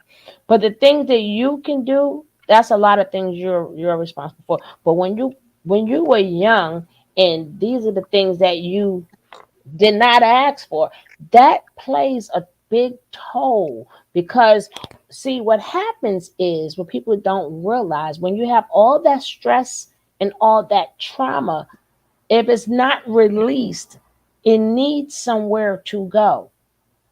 It needs somewhere to go. And that's why they said stress will kill you and all that type of stuff, right? So now it starts to work her organs like anybody else. It starts working your your blood pressure. It start working your kidneys because the stress needs somewhere. That's why when somebody's like really angry and if they don't fight, they'll be the ones that end up sick because it has to come out. She has no outlet for it to come out, and every time she tries to find an outlet for it to come out, she get hit with something else. So that's more trauma and stress that's in her body that needs somewhere to go. So that's when it started attacking her heart. So people have to really think about how stress and trauma works. It has to come out. It has to be released. Just like if you hit your pinky toe, if you don't sit up there and go that release it. Now imagine if you hit your pinky toe or something and you're not able to do that yell or that scream. It has to go somewhere and it's going to trickle through your body. It's going to trickle through your organs. It releases itself in the body because it has to be released. And at every point in time which she has tried to turn since she was 15 years old, it was never released for mental abuse, physical abuse. Now she got uh the the abuse that's coming from the son's mother. That's another whole thing now she has to deal with. Like she really needs to deal with that because she still has the child and she's spreading all of these things about, like, nobody wants to read about their mother being, oh, you use a murderer, or you or like, she doesn't need this right now. But the thing is, now the more that she speak, now his mother is now speaking. Now she wants to, as somebody said in the chat, she wants to have her say. Well, she doesn't have no say. She doesn't have a say. But if she wants to go into how what's going on with that situation right now, baby, the floor is yours. Yeah, and it's like everybody's going through spreading, because what a lot of people don't know, and if I need to, I don't really care to, but if I need to kind of just get people to kind of just relax a little bit, because I'm not mad about anything. But the cops and FBI, they took over all my emails. They didn't took over all my social media. They didn't, had to track his phone, track my phone from the moment, because I was literally texting him up until the point that he died, and after he died, up until I went to sleep, and then his cousin called me, and then I end up at the hospital. So all my Well, timelines and everything add up. well, Not only do I have a copy of the actual legal toxicology report from the coroner's office that literally says all the shit that he had in his system. Where was I ever detained? Where did I ever have to go down to the station to talk to them? They came well, out to my house, and they literally told me they literally did it just so they could tell the mom they talked to me, so they could shut her well, up. She's calling down there every day. what gave her the notion that you had something to do with it? Like, I know you said Oh, she's sick. I know she said she's mental, but what will give her the notion? Because is it because he was on drugs and she figuring you gave it to him? Like, what is she trying to say? 'Cause I didn't read what she meant to Didn't say. you say you were in because Florida? Didn't huh? you say you were in Florida? Or Yeah. So 3 months before he died, I was in Florida because I was just trying to make. I was actually in Florida stripping, because I was paying my rent down there, like the hotel, my room and board down there, as well as sending rent money to my landlord down here for my house here. Um, but while I was in Florida, he had overdosed 3 months prior to his death. And I'm not gonna lie, because I found out he was the three Bs, but also he was supposed to have my son, and he left my son with his crazy ass mama, so he could go do the BBs, you know. So I told him, I said, you should have died. Next time there won't be no next time. And I didn't lie to him. I love him to death. I wasn't gonna tell him nothing. I was, that wasn't true, because look where we are now. The next time came and went, and he ain't here. Um, so, and also the night of his death, because I knew it was the BBBs, and at this moment we weren't together. We were in that little gray area of trying to figure it out, but still messing with each other. And we were talking about, we really went through so much. He was ready to change, but he was still doing him. But he was talking about who he was ready to change. We talked about marriage and stuff, so we were trying to figure it out when he died. But he was also still having his infidelities. So the night that he passed, I didn't know he was already dead when I was texting him this. So I'm glad he never did get to see those messages. But I was telling him, I know you're with a bitch. You got a bag. You got a bottle. Fuck you. I hope you die. That shit's gonna kill you. You just don't fucking get it. All that stuff's more important than your son and all that other stuff. And I told him I would spit on his grave, and I would spit on his dad's grave.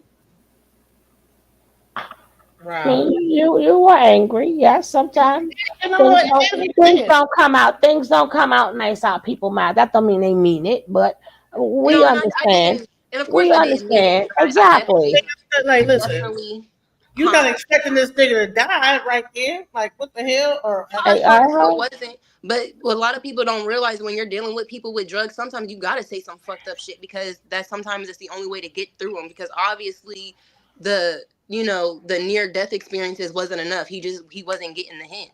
But also, like I said, I was coming from a very hurt place. I'm an angry place as well. But I also very much learned the hard way that you don't. That's why you don't say shit you don't mean, because it's true. You never know when it's somebody's last time on earth. So I've had to deal with that as well. So why did the mother make you public enemy number one? Because literally just because of the messages I was just talking about, and it was easier to blame me than to say that her son was on drugs, because it's a couple times that me and her have sat together and then tried to talk about um trying to get him help and things like that. You can't help somebody who don't want it. Hmm. So it also came to a point to where at one point I was able to take that burden off of her. She didn't have to worry about her son stealing from her or doing all that because he was doing it all from me. So I was able to take that burden. But when I walked away in that little time where, around that time that he died, because mind you, I was in Florida. So we weren't really together for the last 4 months. We were still trying to figure it out, but still messing with each other. And I kind of feel like in some way when I finally did say, you know what, I don't think I'm going to come back to you, and like I'm going to come back obviously because my kids are still here, but I'm not coming back for you. It kind of it kind of sent him a little bit over to the deep end because I think he kind of realized like I truly did love him, but it was kind of realizing for like a realization for both of us that it really might be too late. Like the damage is done. Like I'm walking away. So So, he kind what of was did kind of go off the deep end more, and I do think she blame me for him going off the deep end more because I found my voice and my worth, but I also wasn't there to babysit him no more. all right? Now, what about the part where you said somewhere down the line y'all made up and you was cooking dinner or whatever, and he gave you the rose? Like, what part did y'all make up and you thought that it was gonna be okay? Because I remember you was saying that he gave you a rose, you was gonna cook, but he do what he usually do and say he's on his way, but he's not on his way. Maybe you want to clear that part up. Yeah, so the day before all that, like the very same day, like mind you, he was found in his car that very night. So earlier that day he had, well, prior that night, the previous night he had spent the night, so obviously he was there that day. I can't remember what it was that we argued about. Honestly, it probably had to be that, some bitch called his phone or something. It had to be something like that, but I really don't remember what it was. But he was like, yeah, what you tripping? I ain't dealing with this. So he left. He took all the kids with him and he went to Chuck E. Cheese. So he took all the kids to Chuck E. Cheese. He brought them back, but when he came back, he had one of those preserved roses in the case. It was a white rose because he always said that he wanted a black rose, and I'm still looking for one for him. But it was a white rose. He gave it to me, and I still had an attitude about whatever it was earlier. It was kind of like one of them sorry ass apologies that I was used to. So I didn't throw the rose away. I threw it on the counter. So I threw it on the counter. He was like, you still got an attitude. So, like, how like that conversation goes, we talk a little bit. I try to, we talk it out some. I lose my attitude. We sit down, we watch movies with the kids. So he kind of chills for a few hours and then he leaves. I'm not stupid. I know when he leaves, he's trying to go, run the streets and have fun and whatever. But, I was trying to be better, trying to change a new leaf and shit. So we're kind of not like back to back to back, but we're having sporadic text messages throughout the day. And I'm cooking, I'm waiting for him to come back home and stuff. So one of the last messages, the last messages that we had was, hey, I'm making dinner tonight, your food is done, it's in the microwave or whatever. He says, okay, I'm about to be on my way home, I got a surprise for you. That was his last message to me. So like I said, usually he's always lying about when he's coming home, and sometimes he doesn't come home. So he's not responding at this point. I'm not even getting sporadic responses. So as times, and I'm not gonna say like that's never happened, usually because he is drunk and fucked up and, having a ball. So he's not about to respond back to me. So as time is going on, I'm getting angry, but you can see, well, in the messages, they go back and forth from being angry and talking shit to, hey, I'm really worried because I actually really did feel like, when you really love somebody, like when I tell you I really did have a soul tie to this man, regardless of the bullshit that I say now. But, like I said, I had a soul tie. So I felt like he was about to die. His mom even knew that he was about to die because she felt it too. And, we both were actually dreaming about it, on different sides of the city, simultaneously and shit. So we're both trying to tell him kind of just sit down. We got a feeling you about to die, bro. And he's opened up to me saying he feels like he's about to die. He knows he's too deep into the drugs and stuff. He's literally telling me he's tired. He don't want to be here no more. He's, as everybody knows, like when you're on drugs, it's going to fuck with you mentally. You're going to be depressed and all this other stuff. But he just kept saying, I'm tired. And then he would like randomly say like things like when we're cooking and stuff, he'd be like, when I die, you're going to miss me. You're going to cry, just things like that. So yeah. So anyway, he left. Sporadic conversations. At this point, I'm not getting no response. So, and it was weird. I had this eerie feeling, like an eerie feeling that was just getting at me.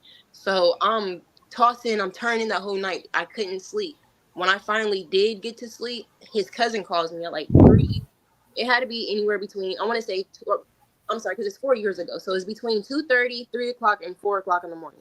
So she calls me late in the evening. I'm sleeping in the bed with my kids, exactly where I'm supposed to be. She's like, hey, do you have Alex's number? He's not responding. I'm like, okay, well, yeah, I'm telling her the truth. He ain't responding to me either. He was supposed to be home hours ago. She's like, he's not responding. I need his mom's number. So I'm like, I can try to call her or whatever, but like, he's not responding. And she's like, he's not responding, Lex. And I said, I know, Sasha. He's not responding to me either. And she's like, Lex, I don't think you get it. I mean, like, he's dead. Like, he's not responding. And I'm like, so I jump up. I didn't have a car or nothing at this time. So like, I'm banging on, neighbors' doors and everything. Like, I'm somebody gonna wake the hell up and give me a damn ride. I ain't got the money now, but I know I got some money coming. I always pay my debts. But the neighbor ended up waking up. He ended up driving me to the hospital. I get to the hospital. They asked me who I am, and it was kind of like the movie. I ain't never been through this type of scene or situation, but from the movies and just other people's, I know what's about to happen. So I walk. I'm like, he did ask me to marry him, sort of like it was just like the talk, and I'm like, yeah, I'll marry you, whatever. So we started calling each other fiance or whatever. So they were asking me. I said I'm the girlfriend or fiance, but we have a child together or whatever. So they lead me to the fucking family room. I go in the family room. I'm already fucking bawling because the call I obviously got. So I go in. His cousin Sasha is there, and some other people can't remember who they are. And then she's like, she's asking me questions and stuff like that. She's telling me what happened because she's the one who found him and had to call 911 and stuff like that. So she's telling me what happened. And because I already had these feelings days prior, and his mom, and just like when I would look at him, it's like I almost would see death standing behind him.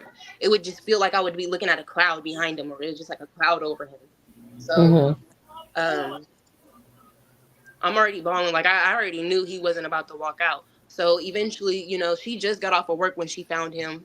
She's tired. She wants to go home. She's keep me updated, Lex. Boom. So at this point, it's just me. Still can't nobody get a hold of the mom. None of the brothers and sisters like me because, we had a toxic relationship. That I can. I don't give a shit you ain't like me or not. Blowing them up. Nobody's responding to my text. So then a couple hours later, his mom finally gets wind of what's going on. Then she starts calling me. And mind you, me and his mom at this point, we do not have a good relationship. But mind you, I'm friends with God, she's not mentioning to people that it took them 12 hours to get up there to that hospital while her son was laying there dying. By the grace of God, I had 12 hours by myself to say my goodbyes, and. But anyway, they come in, they got their hair and makeup done. They're all dolled up. I'm in there with two mismatched shoes and a bonnet on and outfits that don't even look right. So, anyway, it didn't matter what they were doing to him. I don't care if they went in there and rubbed his forehead. I'm calling her, letting them know. I'm sending her text messages and stuff. But anyway, when I was there by myself, for some reason, when I tell you I had a soul tie to this man, I didn't know what room he was in. They had all the curtains on that floor shut. But when I tell you something, I looked over at this room and I was stuck on this one room. I would not take my eyes off this room. That's the very same room that doctor led me to because he walked in. They said, family of Alex. I'm the only one there. I'm the only one who stood up. So I said, please let me see him. Like, I already knew me and his mom didn't have a good relationship. I already knew her motherfucking ass was going to kick me out when she got there. I made it known to the doctor. He walked in, and I said, mind you, I already knew he wasn't walking out, but I needed the doctor to tell me because I just wasn't accepting it. So, and I kid you not, I'll tell this story hooked up to a lie detector test. Anyway, I look at him, I'm like, bro, this ain't the movies. Don't sugarcoat nothing with me. I need to know how bad it is. We got a son. I need to know. He looked at me. He took the damn scalpel. He opened his eyelid. He took the back of the scalpel, not the sharp part, but the round part. He poked his eyeball. He was not flinching or nothing. He took the scalpel, rubbed his feet, no flinch, nothing. He said he's not making out of here. He's brain dead. Like, there's nothing we can do. We're just trying to keep him alive enough for the family. Like, he had so much fentanyl in his system because he went when he overdosed in January when I was in Florida. It turns out he had an infidelity with the girl he bought the drugs from. So she had a boyfriend, and in that household, they sold whatever it was that they sold. And I'm not about to make it seem like I know what they sold because I don't, but I obviously have a clear idea. But anyway, you know, so when he went to them the first time in Florida, he bought a bag of coke from them. I guess they put just a little bit of fentanyl in it, so it didn't, kill him, but it did fuck him up. So when he went back that second time that killed him, he still wasn't healed from the nerve damage that happened from the first time. So when he went back to her, they didn't give him a bag of coke. They gave him an entire bag of fentanyl. And the Oh reason, Lord. another reason why I never went to jail or was charged or I wasn't even a suspect, because not only do I have the toxicology report, but there is actual police evidence, and there's a picture of my baby dad with his head leaned back in the seat with the bag of fentanyl in his hand. I saw that picture. That it was showed to me at the hospital. Um, And of course, the people who have the picture were not about to put the picture out because don't nobody need to see him like that. His mom done already post, and honestly, his mom done already posted embarrassing pictures that I know for a fact that if he was alive, he wouldn't want them pictures online.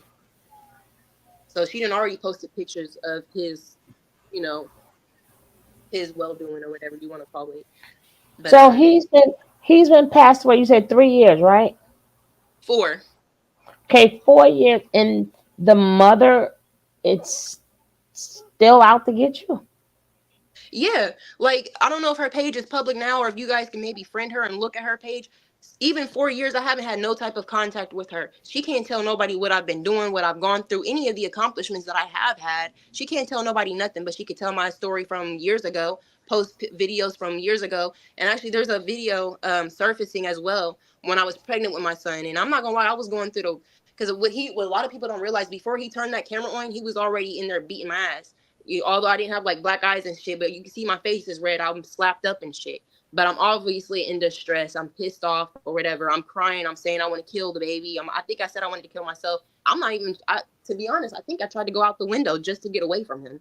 So everybody's like, "Oh, she's crazy. She's crazy," but nobody's realizing my only option at that time was to try to climb out the window. That don't tell y'all something.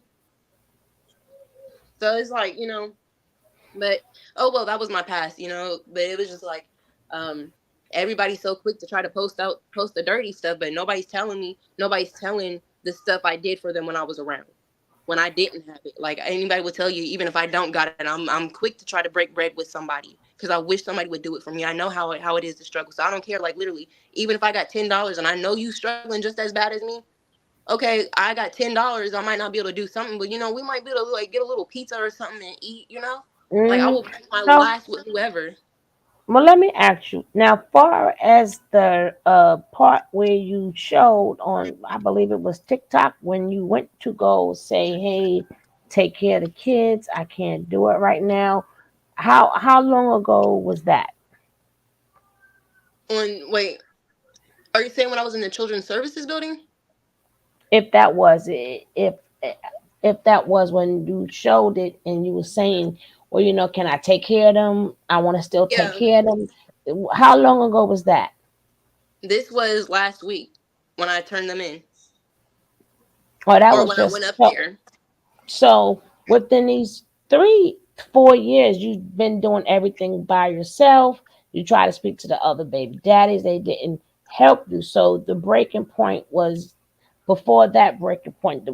So within them 3 years, you like lost homes, lost Hey, job. Like what happened within them if 3 years? you want to show that video again, or do you want to just go forward? Because I'm about to like go, but I can show it real quick. No, no, you no. She could talk it when you come back. You could show it, then will review it because she's right here to tell the story herself. Okay, cool. I'm about to like. All right. I got you. So how was your feeling like the week before? Like the week before I turned them in or went Mm-hmm. up there. Mm-hmm. Honestly, I was very, very stressed, very overwhelmed. I was still trying to do anything I could to make ends meet, try to figure it out because like I said, I usually have a trick or two up my sleeve or a solution. I'm always used to figuring it out because I'm the only one who could figure it out for me. I didn't have anything at this point. I couldn't come up with nothing. I did every avenue I done tried. It wasn't coming up to anything that would have been beneficial for me or my kids. It would have made shit worse. So, um, I was feeling defeated. I felt worthless. I felt like I couldn't be the mother that I wanted to be. I couldn't provide for them. I couldn't do anything for them that would expand their mind. That was the main thing. That I felt like they weren't getting a life. I wasn't, getting a life. I couldn't provide for them. I couldn't work if I wanted to. I don't mind working 2 to 3 jobs. I literally couldn't. Um, Mm-hmm. I felt belittled. I felt defeated. If anything, I just fucking felt defeated. And for once in my life, it didn't actually come for like that actual moment. It didn't come from one person. It came literally just shit that I had no control over. I didn't put myself in that position for it to fuck up. All I did was do everything I could to build. So I was feeling very, very drained spiritually. Like I was tired. At some point in time, did it click to you, or maybe it did? Like, I know we all love our kids. They're here already. We love them. We want nothing to happen to them. But I know with depression and stuff like that, and being that the way things happen with you, did it feel like, damn, I didn't ask for none of this, right? And now I got the kids, I got this. I didn't ask for none of this. It's like all these things that basically happen. You like some people like you plan to have a boyfriend, like you plan to have a baby, or you plan like all of this was thrown on you. Did you ever feel like, damn, I didn't ask for any of this, but I still have to do it?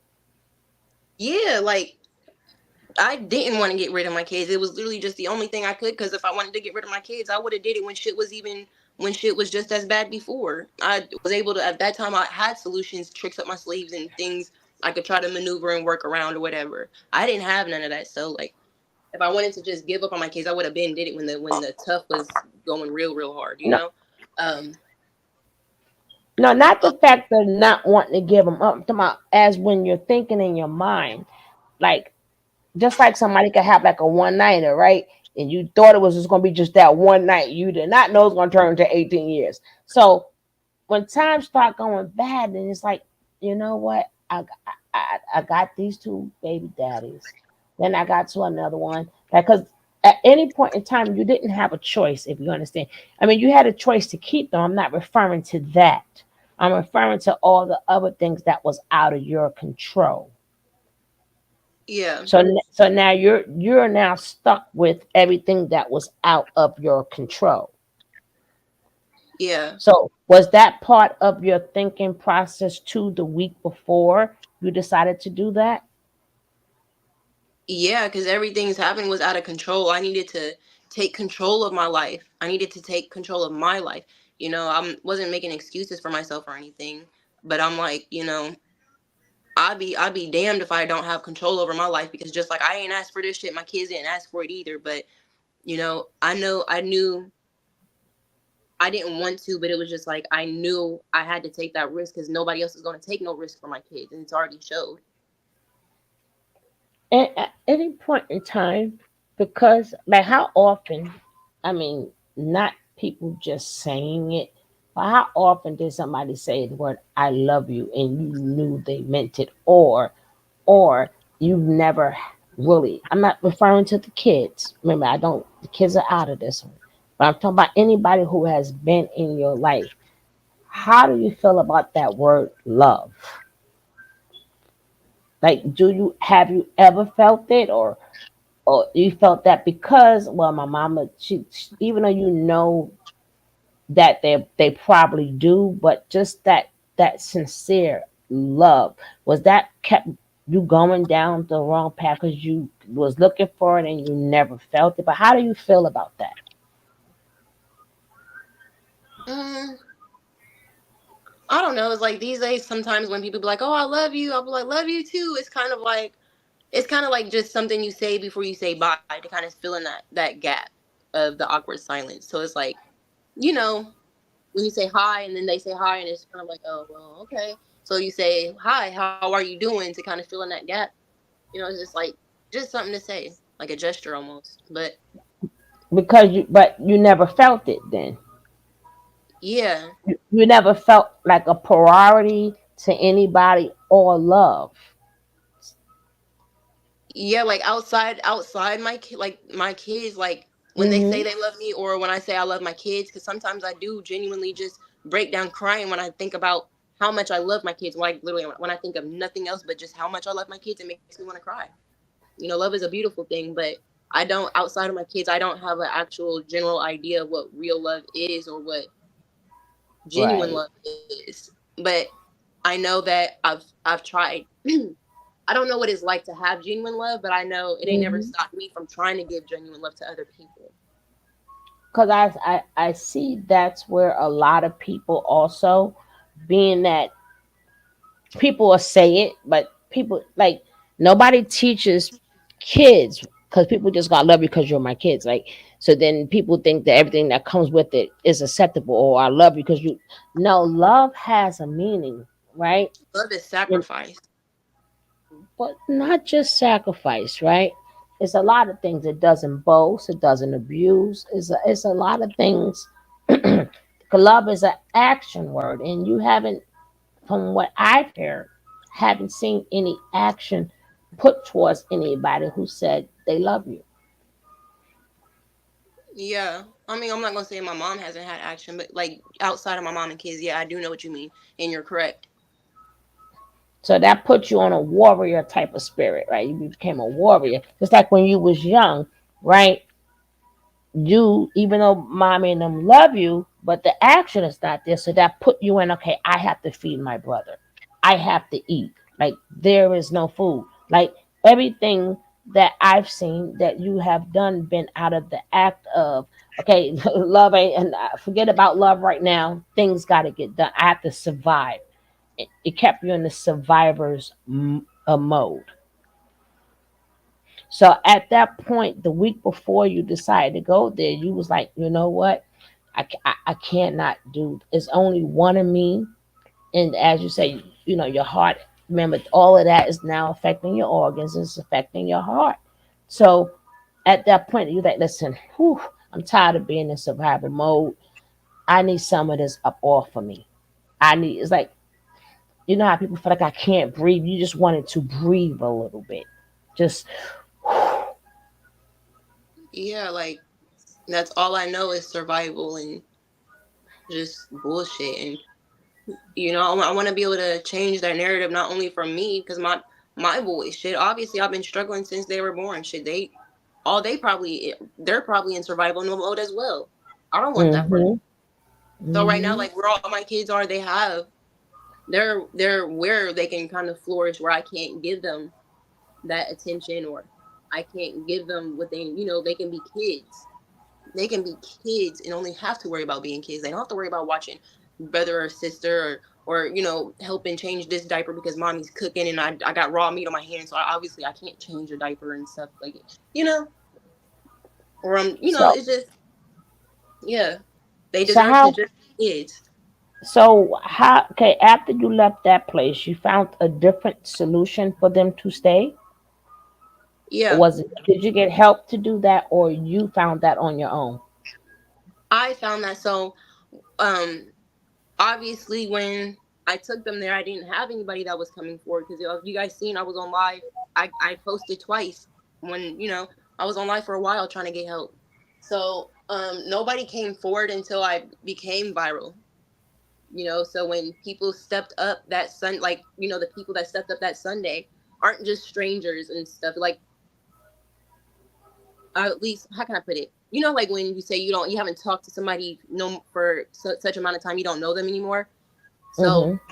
it's been some time since I have spoken to these people, but I know them more than I know the strangers that my kids would have been with. I have so I don't have a case with children's services. There's no agency involved at all.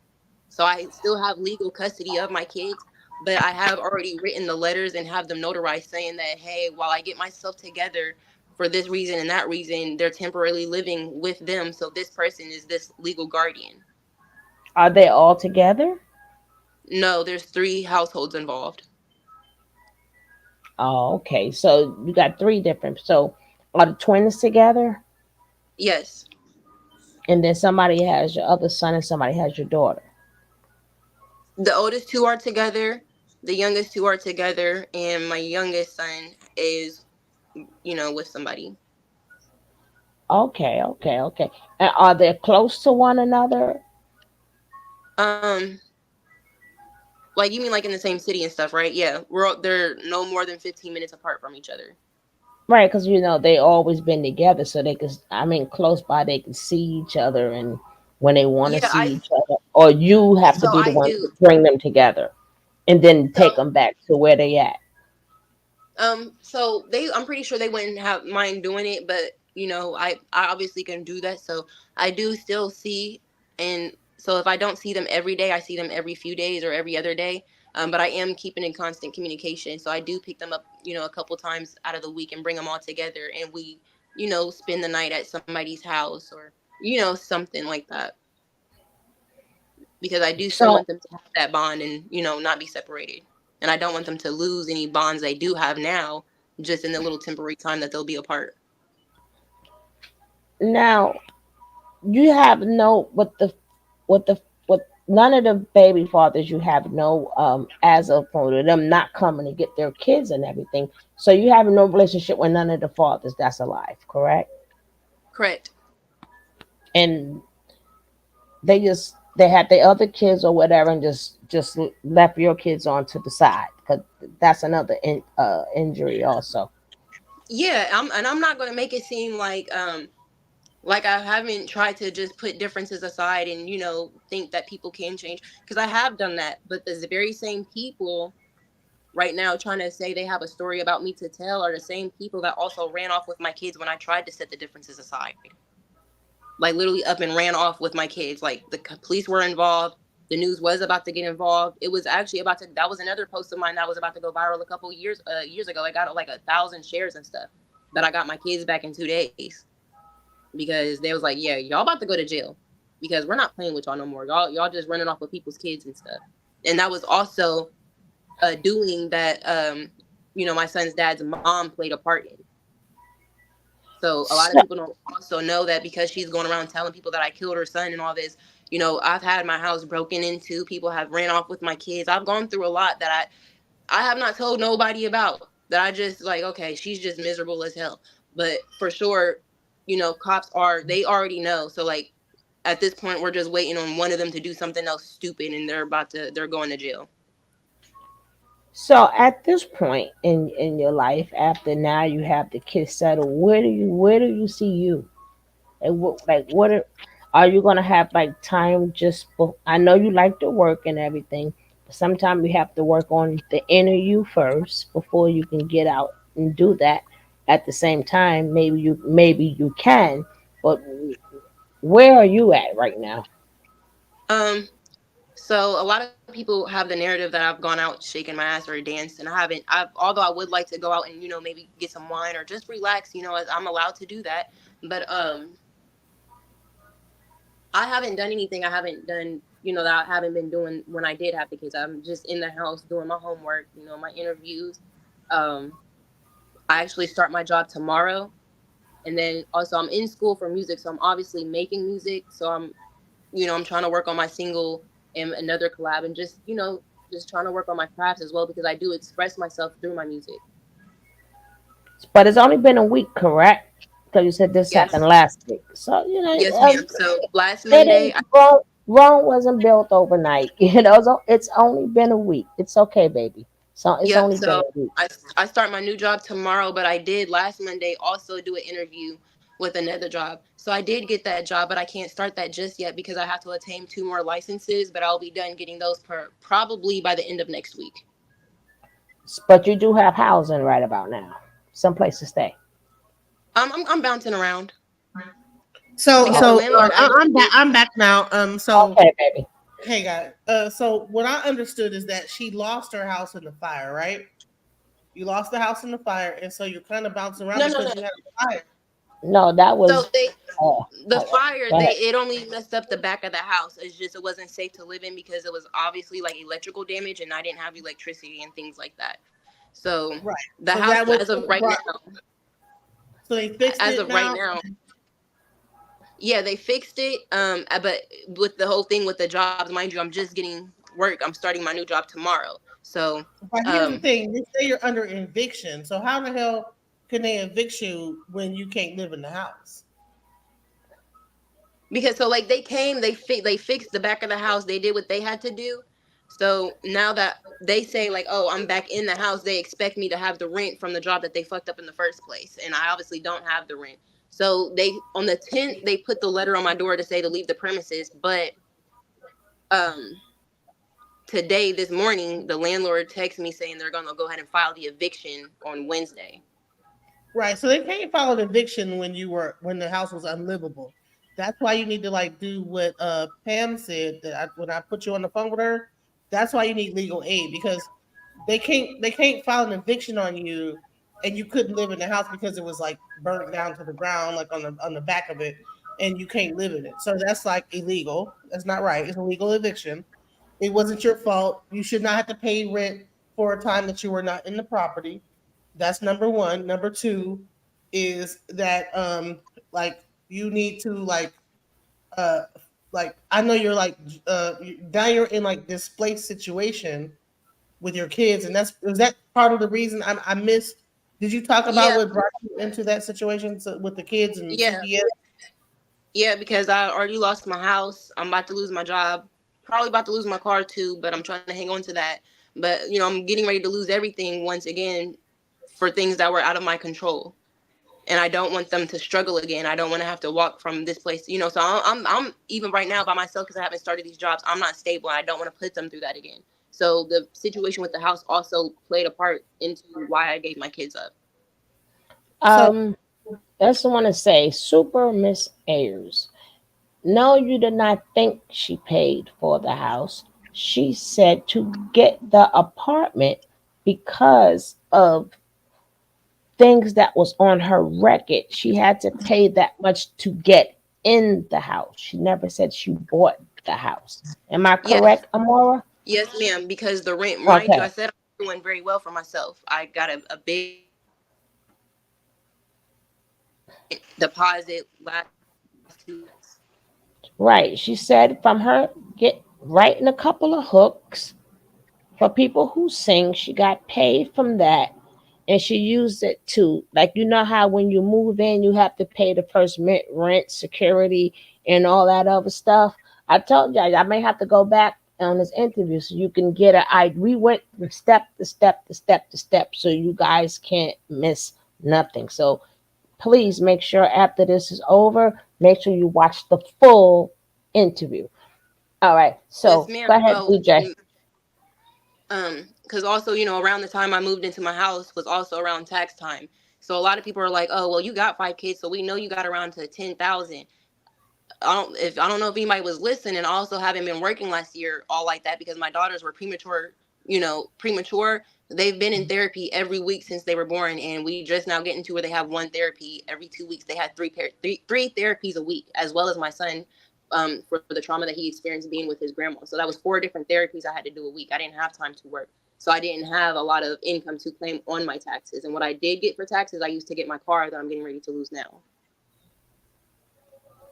So the hooks and stuff paid for the house, my taxes paid for the car, and the jobs that I had that I lost with the fire was I was using to maintain it.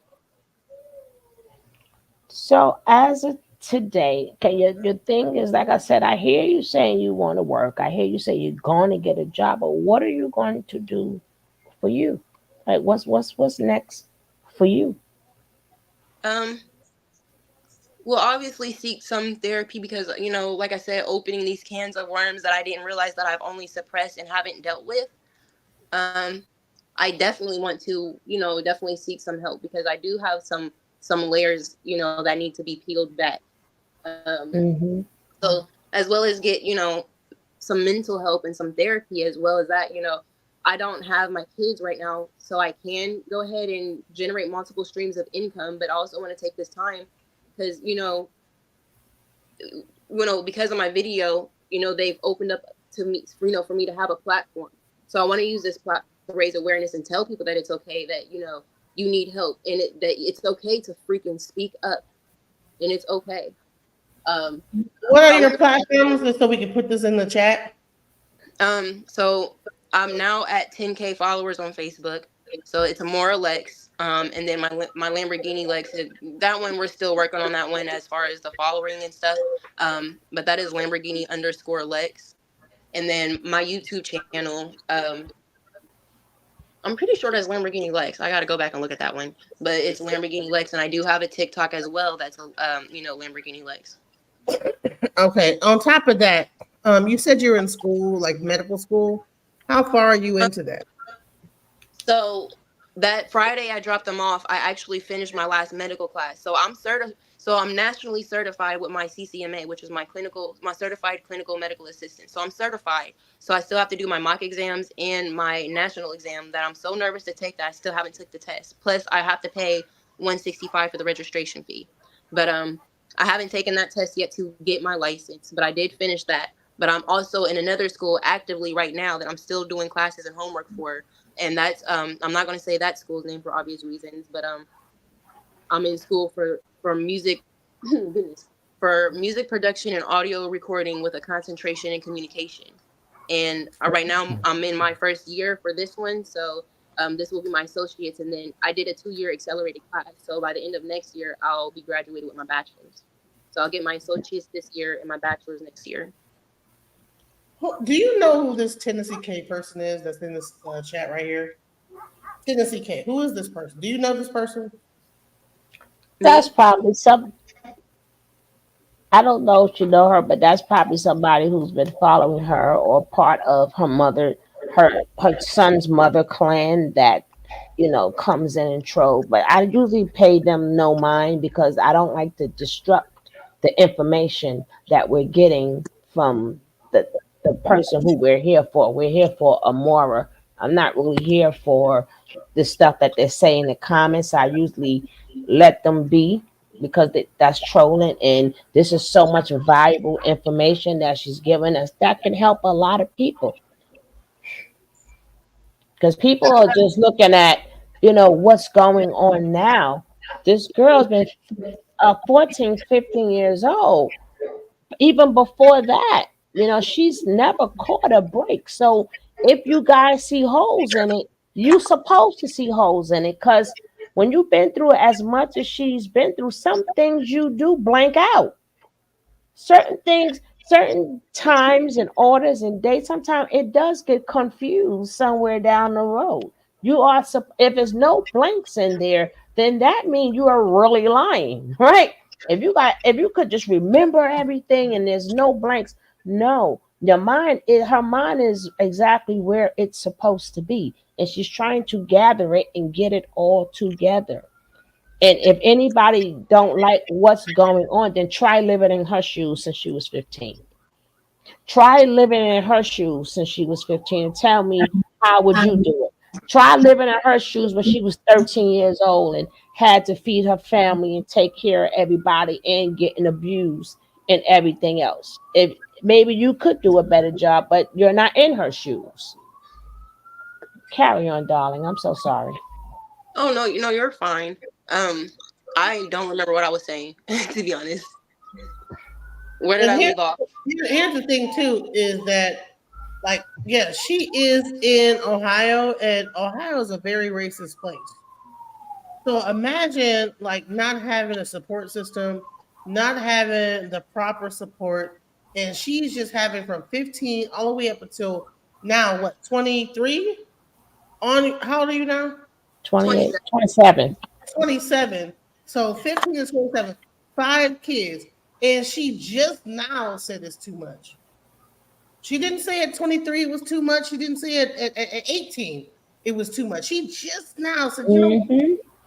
and all this crap has gone on this whole time. And right now she finally said, you know what, I'm trying, I keep trying, but it's too much. People need to have some form of, like, empathy about what a person is going through, especially when they've been traumatized at such a young age. Well, sympathy. Well, Not empathy.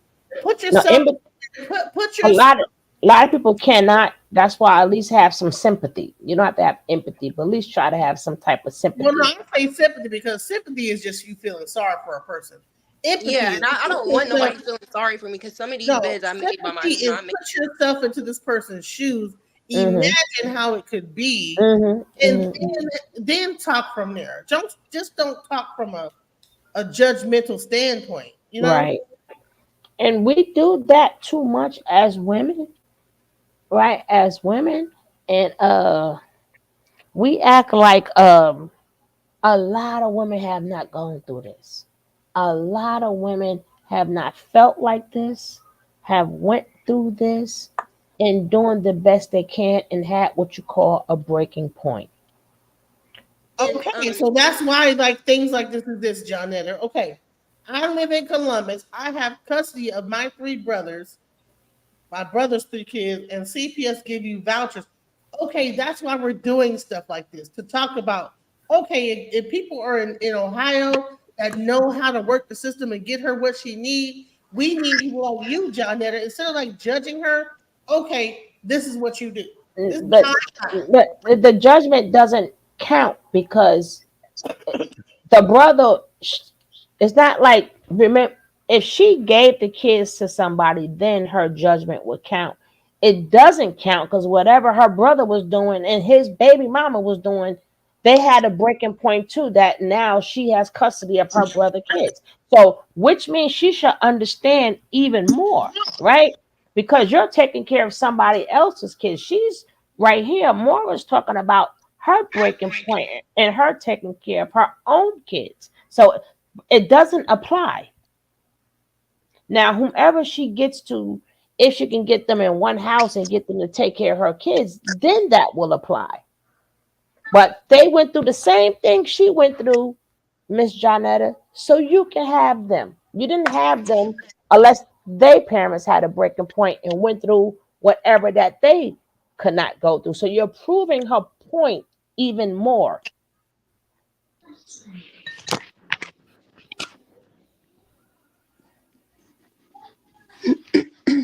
Because you have a mother and a father, but you're the one with the custody of them. So what happened? What's their story? Let them come out and tell their story, that how you got custody of them. Exactly. Thank you.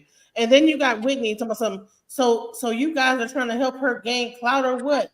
You don't want anyone questioning her lies, and you got who? How do you know it's a First of all, number one, I usually if people have questions, we will ask, but we're having such a beautiful conversation. She's technically answering all the questions that you may ask. What is the question that you want to ask? Okay. lie? Now, now we hold on. If she felt like my brother was ill and I wanted to reach out to her when I seen her live. Okay, that's your brother. What about their mama? They got a mama too. And that's her fourth interview. Okay, so you're following her. That's beautiful, Jonetta.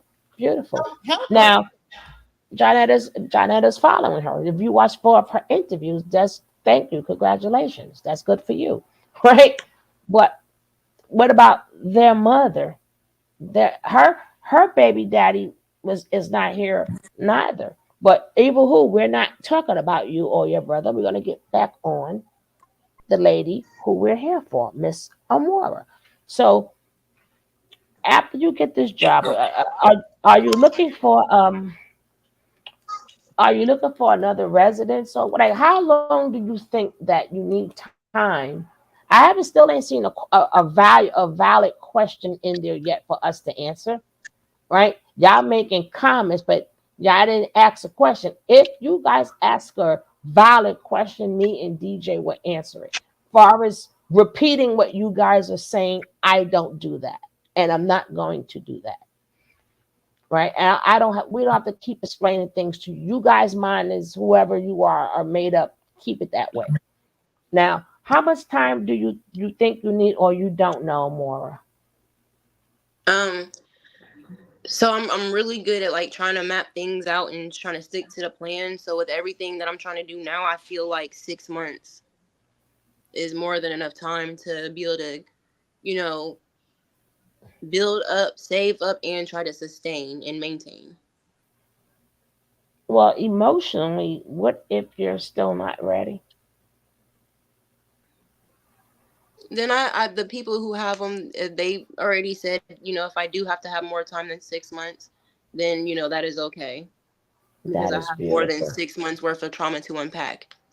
But I'm gonna try to Yes. get it done in 6 months. I ain't trying to be away from them that long. Have you tried? I know your mother's an introvert or whatever, but did you try to, or are you willing to get like group therapy with your family? It ain't gonna Or turn have out. you, I mean, you never know, but have you asked, say, hey, we need to do this together, or hey, mom, we need to do this, or hey, sister, sometime so they can Oh, unpack their mess too. oh, okay. I know what you're talking about. I'm sorry. So, I mean, as far as like my mom and sisters, we didn't always have the best relationship, and actually, me and two of my sisters, as of recently last year, started talking again after not talking to each other for a couple years. So, all together, because even during like all this turmoil, because I didn't talk to my mom for a while either. I've sat down numerous times with my mom, even recently. We sat down and unpacked some of the things that I've already forgiven her from, and I've understood more of where she's coming from, or where her mindset was, as well as my sisters. um and to be honest, I can say I do have a better understanding with my mom and my sisters than I ever did before. But would you mind Before, going through family therapy though? I mean, did you? um I mean, you can still just ask. If y'all could find some place where all of you guys are comfortable. I mean, if Cause they're open to it and their schedules allow it, then yeah. I mean, um but my mom, I don't know if it'll happen exactly right now. She just had a total hysterectomy as well. So oh she's god, got some, yeah, she's got some healing to do. So probably but not then now. I some of the wouldn't be opposed places to it. you don't have to come in. Some of the places you don't have to come in. Right? Find a Oh, place I don't where think, yeah, I you wouldn't be can opposed phone. to it. You could phone. Some places you can phone call it, or you can Zoom it.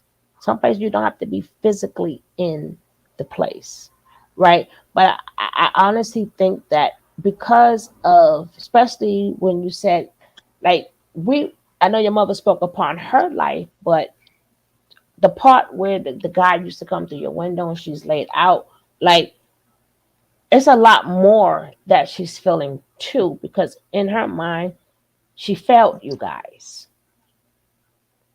And I understand that's what you're trying not to do with your kids, with people not really realizing that that's what you're trying to do.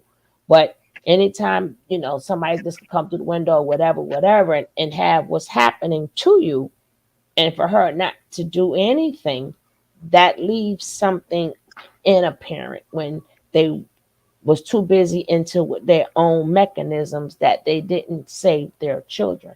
So I'm just giving that as a suggestion. Maybe she has a lot more to unpack too, and they could have it to whereas, y'all could do it group wise, or she could have somebody to talk to wise. And a therapist, it's just a therapist. I mean, people think it's like way more than what it is. Like it's a psych, or you crazy, or it's a mental health. No, sometimes just regular old therapy. All they do is listen to you. And here's another thing is that she said that her mom had went through some stuff similar to what she went through, even worse, with like prostitution and a bunch of other stuff, and people were sold off and all type of other stuff. So her mom does have things to unpack, but maybe her mom is not open to therapy. So now where does she go? She had to focus on herself. She had to focus on herself, getting herself healed, and maybe her mom can see her example. And that's what the Hmm. real thing is that you know what? Sometimes as a mother, when you realize that listen, I've had enough, I can't take it. Like, okay, so here's the question. So the kids are in separate households. Is that did we go into that? Yes, Hmm. ma'am. Yeah, they're in Separated? three separate households. Okay. So are they with family or did we discuss that as well? Well, I didn't. I left that as private, but they had three separate places where they're all close to one another, and she goes and get them, and they spend time together. But I didn't. I left that part not open so that nobody won't get no They're not ideas. Right. so they're not in CPS care. CPS did not do anything. They just said, So "Hey, you probably yeah, so the night when I was at the CPS building, and this is after the camera was cut off. um they already told me, they was like, we really see you love the hell out of your kids, and so the supervisor or the intake lady, she reached out to her supervisor, who reached out to her supervisor, and of course reached out to her supervisor.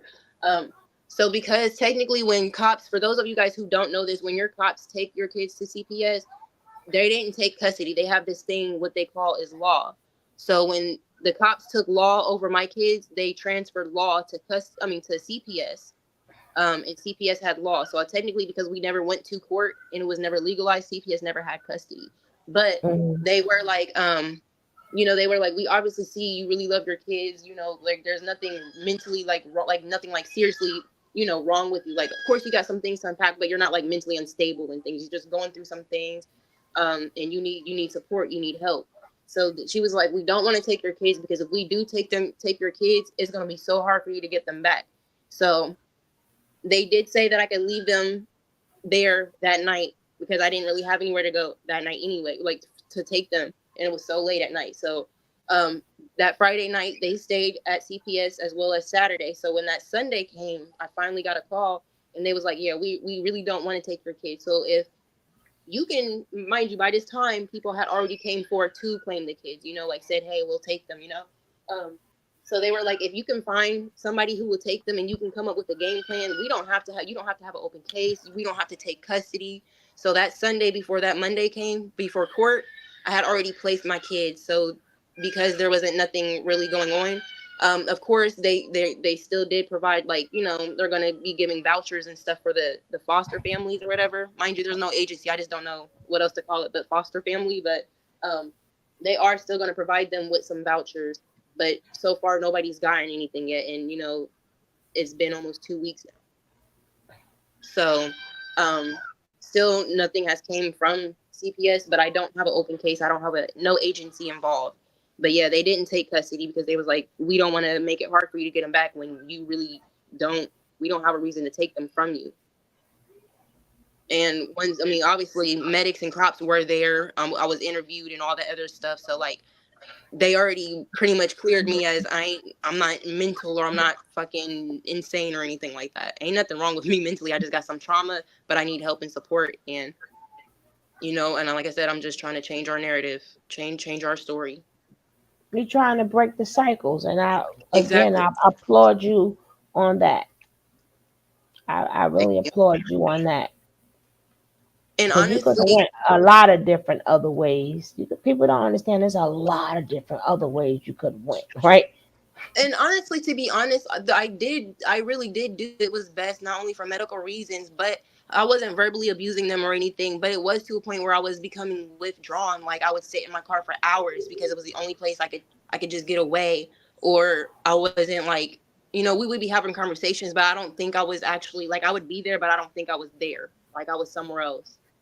So I was starting to become withdrawn. I was starting to become a little mean. Like I just didn't want to be around anybody. And they don't deserve that. They don't, they're just trying to be kids, and they already don't have a life. They already don't have a life, and that wasn't cool. I wasn't okay with that. And I'm still not okay with, um just being stuck and still.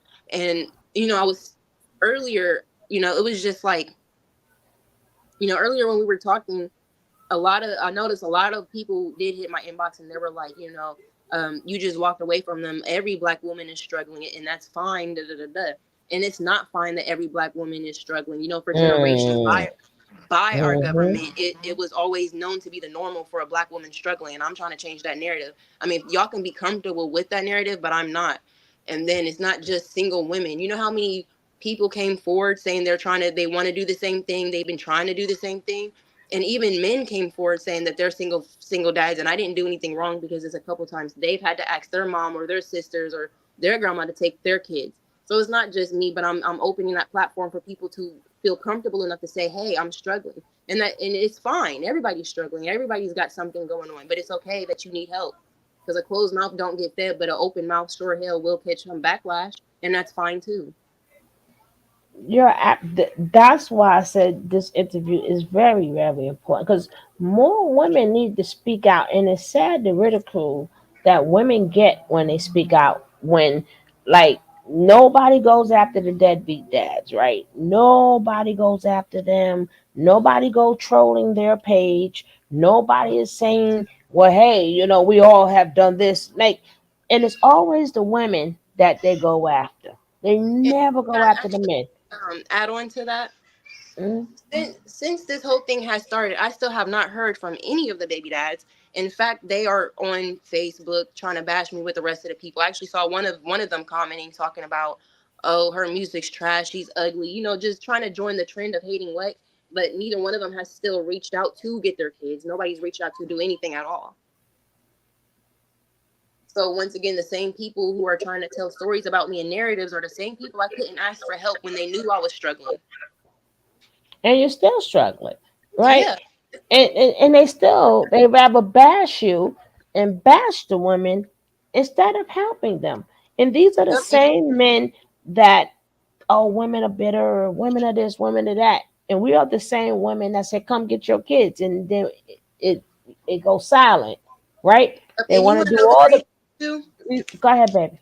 I'm sorry. And the crazy thing too, I actually just got a call yesterday from somebody, and they was like, hey girl, guess who I just saw? Mind you, I still ain't heard from them. Ain't nobody, they still ain't reach out to help or nothing, or see if there's anything they can offer the foster families who are taking in their children. But anyway, she's like, guess who I saw? Your baby dad. And I was like, oh, okay. And then she was like, but yeah, he was just sitting there at the store telling people like, you're his baby mom and you went viral last week. And I'm like, well, did he say he had any plans for the damn kids? Shit. But you want to mention that I'm your baby mom and I went viral to try to have any type of attachment to my name. Like, that's crazy. I want to say But yeah, this you is still that not if stepped you up. if you don't think that you're reaching out to somebody, there's a woman in my chat, a little young girl named Ava. She's I'm not sure where she's from, but she's in the 12th grade. Says my family passed away too, lost my heart broken. She says she's back home from school right now. So if you don't think that you're like really like reaching people, I just want you to see that. This little young girl, she's in 12th grade and she's seeing this and she's here. You know what I'm saying? So just And don't. Ava, and I'm so sorry that you're going through that. And you know it's going to be hard. As you see, you hear my story, it's going to be hard. But for any reason, at any given moment, if you feel down, like you want to hurt yourself, or you don't have nobody, reach out to somebody, ask help. And I don't, if you feel like nobody's listening, do what you have to do. Scream if you got to. Make somebody listen. Don't never let nobody make you shut up. Reach out for help if you need it. But continue your journey. Don't fall off your path. Go get your degree. Finish school. Make a life for yourself. Become something. Ashe. Yeah. That's really what this is about. She could have kept this story to herself. She could have just like not recorded herself in that vulnerable moment and just dealt with it the way she did. But she put herself on the line. It happened to become viral, and now she has all this judgment. But the bottom line is that I believe that God put her in a place to like really express herself. And God, even your whole story is a testimony for what you've been through, and you're really out here to help. It's gonna help a lot of people. And I think that once you get past all the trolls and saying, because people could be so harsh, right? Well, I did this, and I went through it, and that's all you gotta do is just go get Section 8. Blah, blah. In their mind, you ain't going through nothing, blah blah blah blah. But we went through your whole story, and it was nothing but trauma.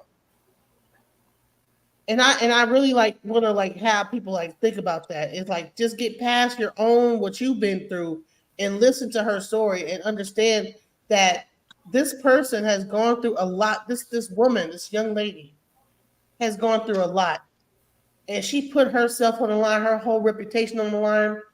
It might, I mean, all this on the line to show like what it takes, what happens when a person can't take no more, and that is really a blessing to have that. Like a person, I can't take no more, and she went to Yeah. CPS. I can't take no more. Go ahead, girl. I'm gonna let you.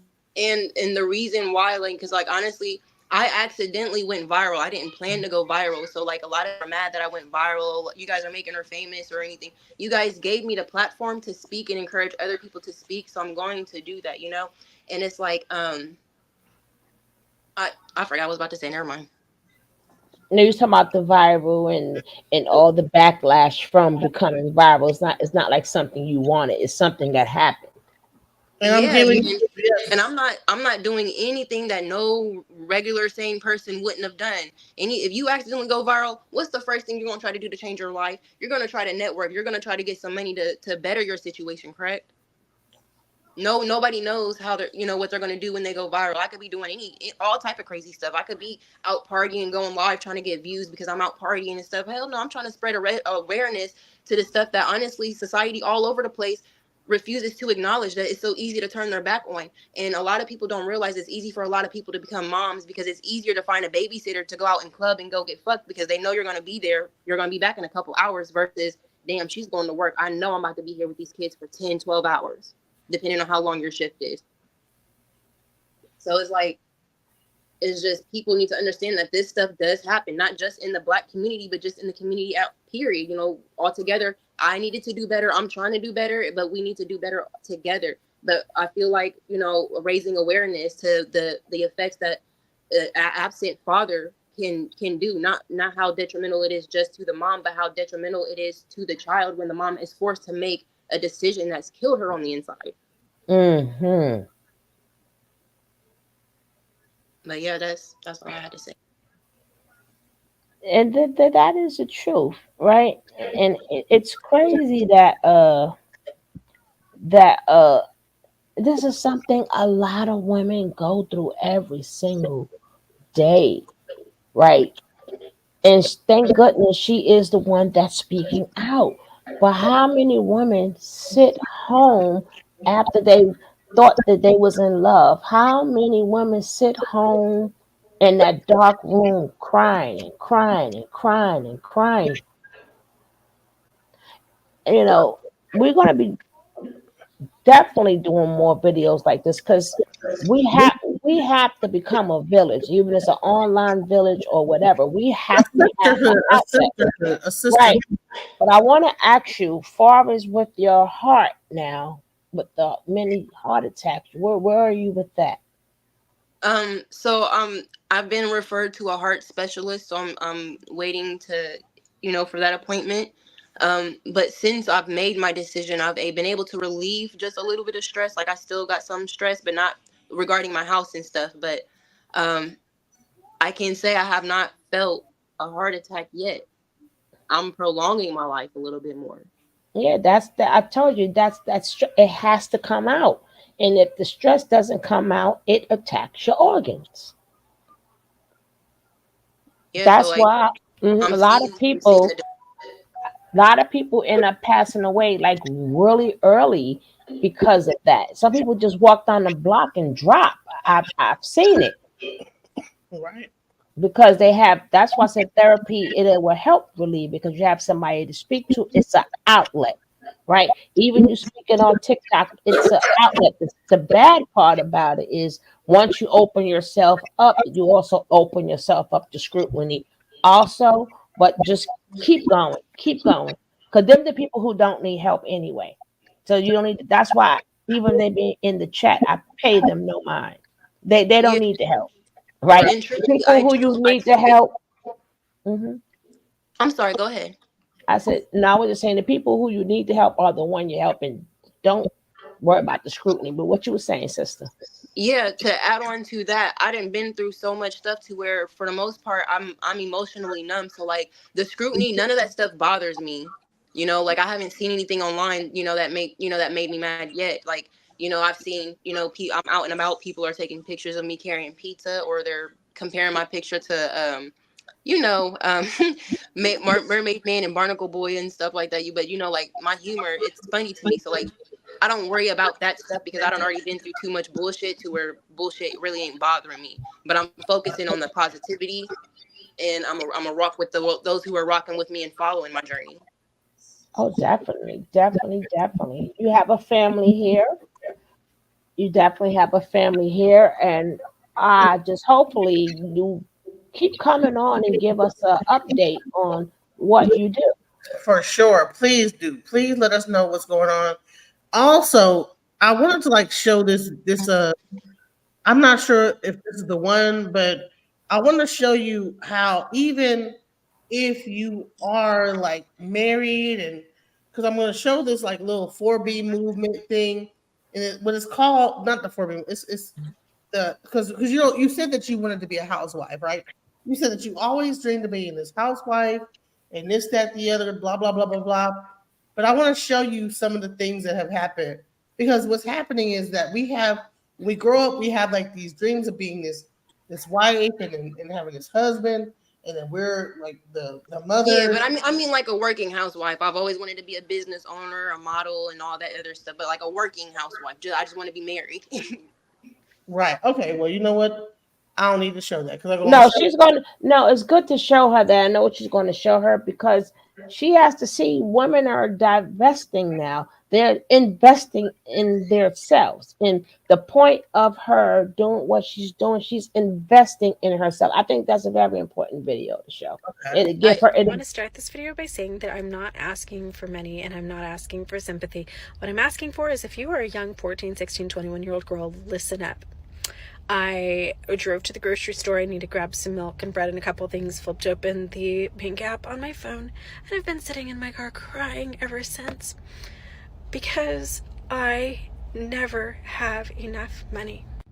And why do I never have enough money? Because when I was a 19-year-old girl, I fell in love. My Mormon faith told me that I was supposed to be a stay-at-home mom. I got married. I started having babies. I dropped out of college. I never had a career. My only jobs that I ever had in life were a waitress at the Olive Garden and managing a pretzel maker in a mall. Oh, my first couple years of marriage, I decided that I wanted to be an entrepreneur, so I bought a windshield business. I was 20. And my Mormon stake president reminded me that women weren't supposed to work, so I quit my own business, handed it over to my husband, took my name off of it. I would work our family business throughout the next 24 years of my marriage, but I never got paid. I didn't have a salary. My name wasn't on it. I literally worked for room and board.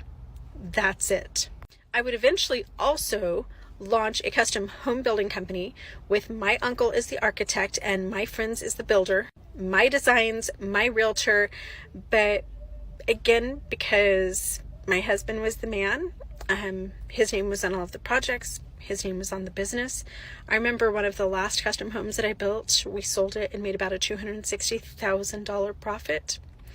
That money all went into his bank account. I didn't even have a bank account. I should have said that in the beginning. I never had a bank account. He would give me little envelopes of cash to go grocery shopping with. Anyway, that house sells, the money goes in the bank. I just asked if I could buy myself a piano with the money. I had worked on building that house for 2 years. All of the money went into his bank account. Nothing was under my name. I got a piano and I got a free house to live in. And I got groceries. So I found myself divorced at age 44 just 5 years ago, and within just a few months I was living in my car while he made about $250,000. He would eventually quit that job so that he wouldn't have to pay alimony and child support. He has only paid alimony one time ever in the 5 years since we've been divorced. Once ever. Right after my divorce, I remember being really confident about my ability to get a job, so I put together a resume. I remember one of the first interviews that I had, this management position for a windshield company, similar to the one that we had run.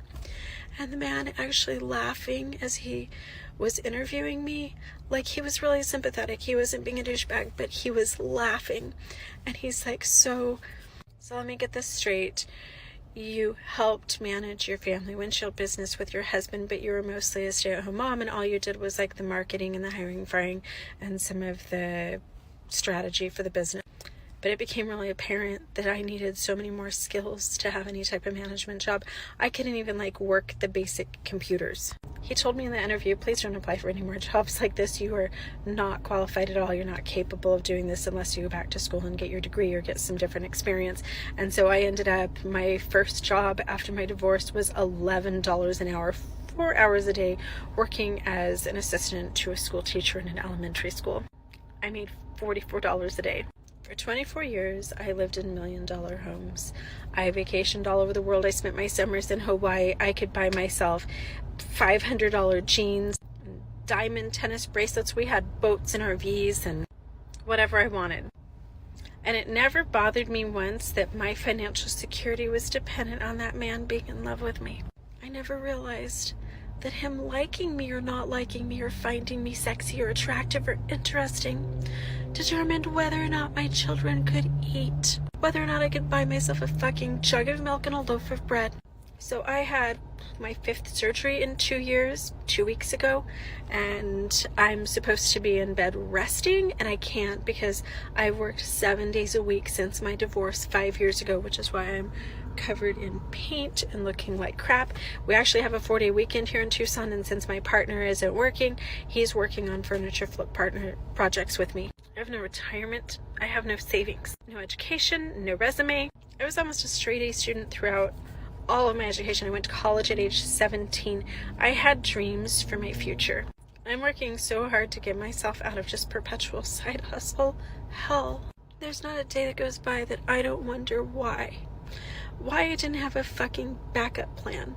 Why my kids eating and having stability was dependent on a romantic relationship. Why nobody told me to put money in the bank. Why nobody told me, don't have babies until you have an education and some experience. Don't have so many kids. I wish somebody had told me to put my name on our vehicle loans and to put my name on our houses. I wish somebody had told me that it's okay to put those babies in daycare for a couple days a week and go to college and have a job. And I think I need to do an entire trad wife sequel, because you can be happy and rich and loving your life like Ballerina Farm until the guy walks out. I want you guys to imagine for a minute, even rich Hannah, if Deanna walked out, if all of his financial backing and he had to sell the farm, and then what does she have? Find another rich boy to marry? I just don't want one more woman to DM me, comment, send me their stories, cry to me about how hard it is for them to support their families, and I am so tired of living my own story. We have to make this stop. Raise your daughters to be financially independent. Focus on their futures and educations just as much as you focus on your sons. I wish that someone had done that for me. Yep. You understand?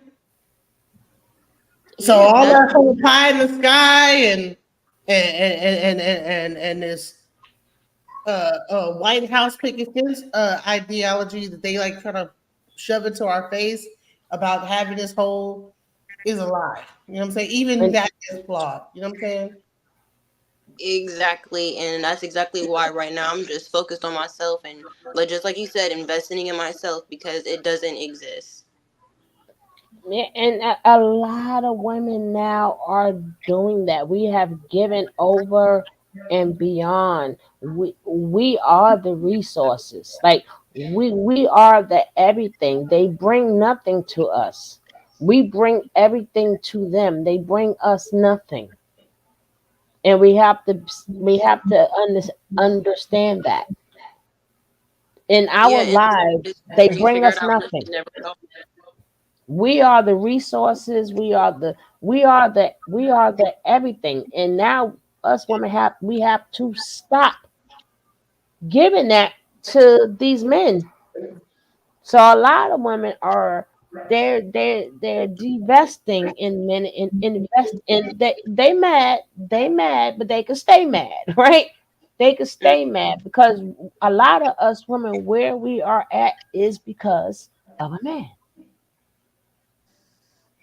And I'm glad you got to the point where you said enough.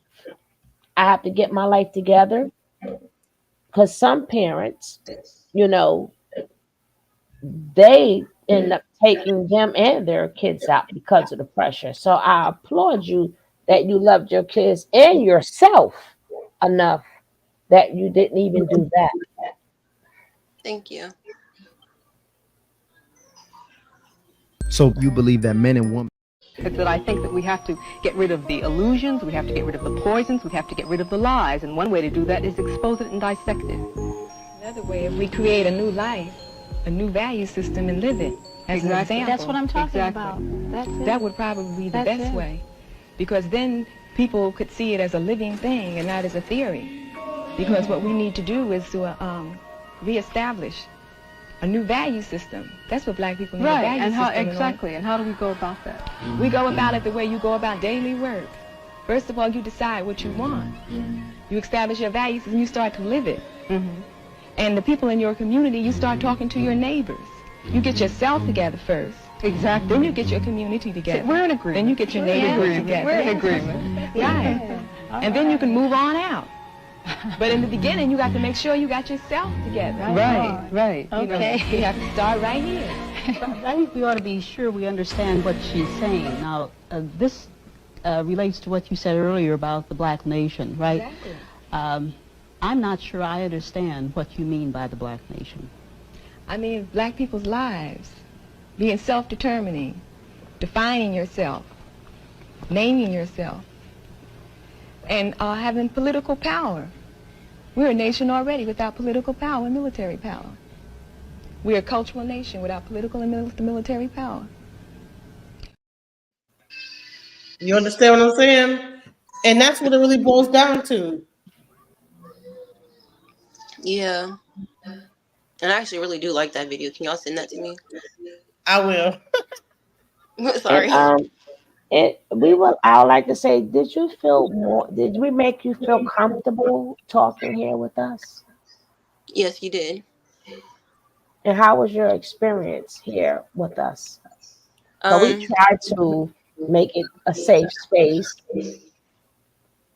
I felt very comfortable. I felt very encouraged to continue to, telling my story, to continue telling my testimony and inspiring others to speak up. And I'm very, very grateful that you guys allowed me on your platform to do this. So overall, it was a great experience with you all. I felt very safe. I didn't feel judgment. Judgment.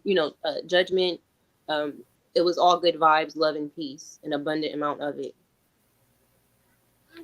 Thank you. We try. That's one thing. We always create a safe space because people's stories need to be heard. Because we all about empowering, inspiring, and we all helping each other. And I really do hope that you stay in contact with DJ and periodically, say, hey, I'm doing this, hey, I'm doing that. Cause we gonna stay on you, girl. We're gonna stay on you because we rooting for you.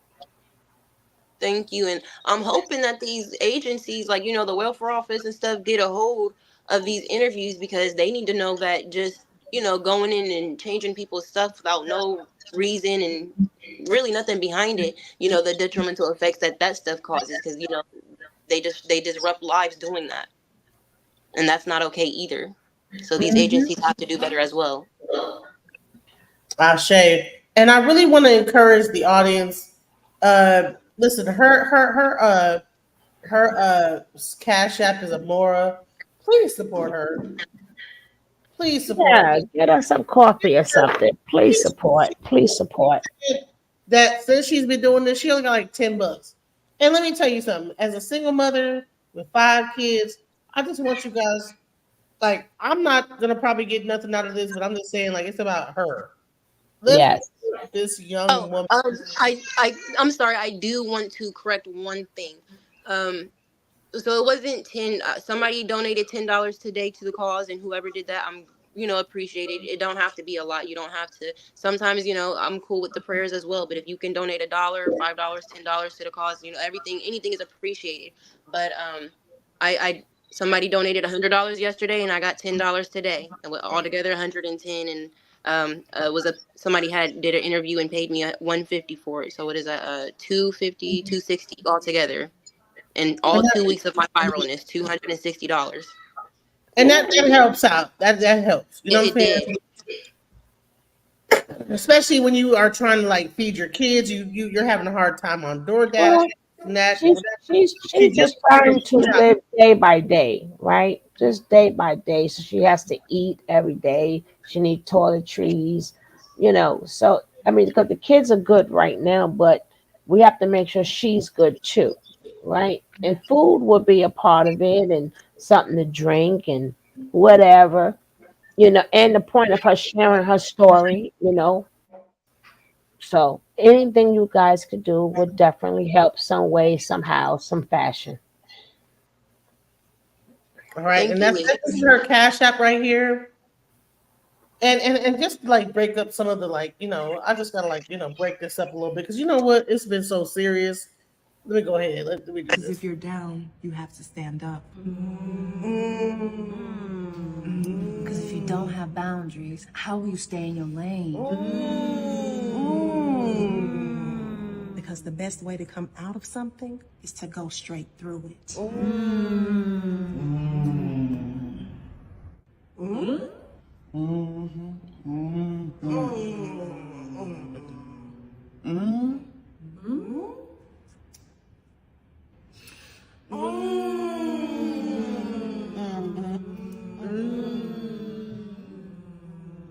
Because if I'm never lost, how could I be found? Yeah, so I had to choose myself.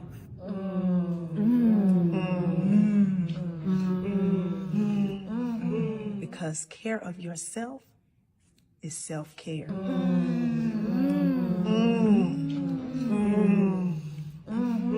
You gotta stand on business.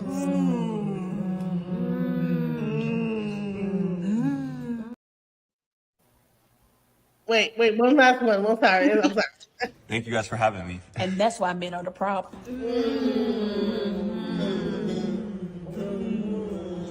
All I did was sit down. Gaslighting. I didn't even say anything yet. Invalidating our feelings. How did I offend you? Is that deflection? I'm gonna go. I love who I am. I'm loving me. Look in the mirror. Unapologetically love what I see. Love who I am. I am invincible. I am a fan. My curves and my features, God makes no mistakes. I am successful. I am what it takes. I'm bulletproof. I'm 100 proof, and I love who I see because I'm living my truth. I'm invincible. I'm incredible. A star in the making. I reach past the clouds. I'm invincible. I'm incredible. And no one can stop me. Can stop me now. I'm invincible.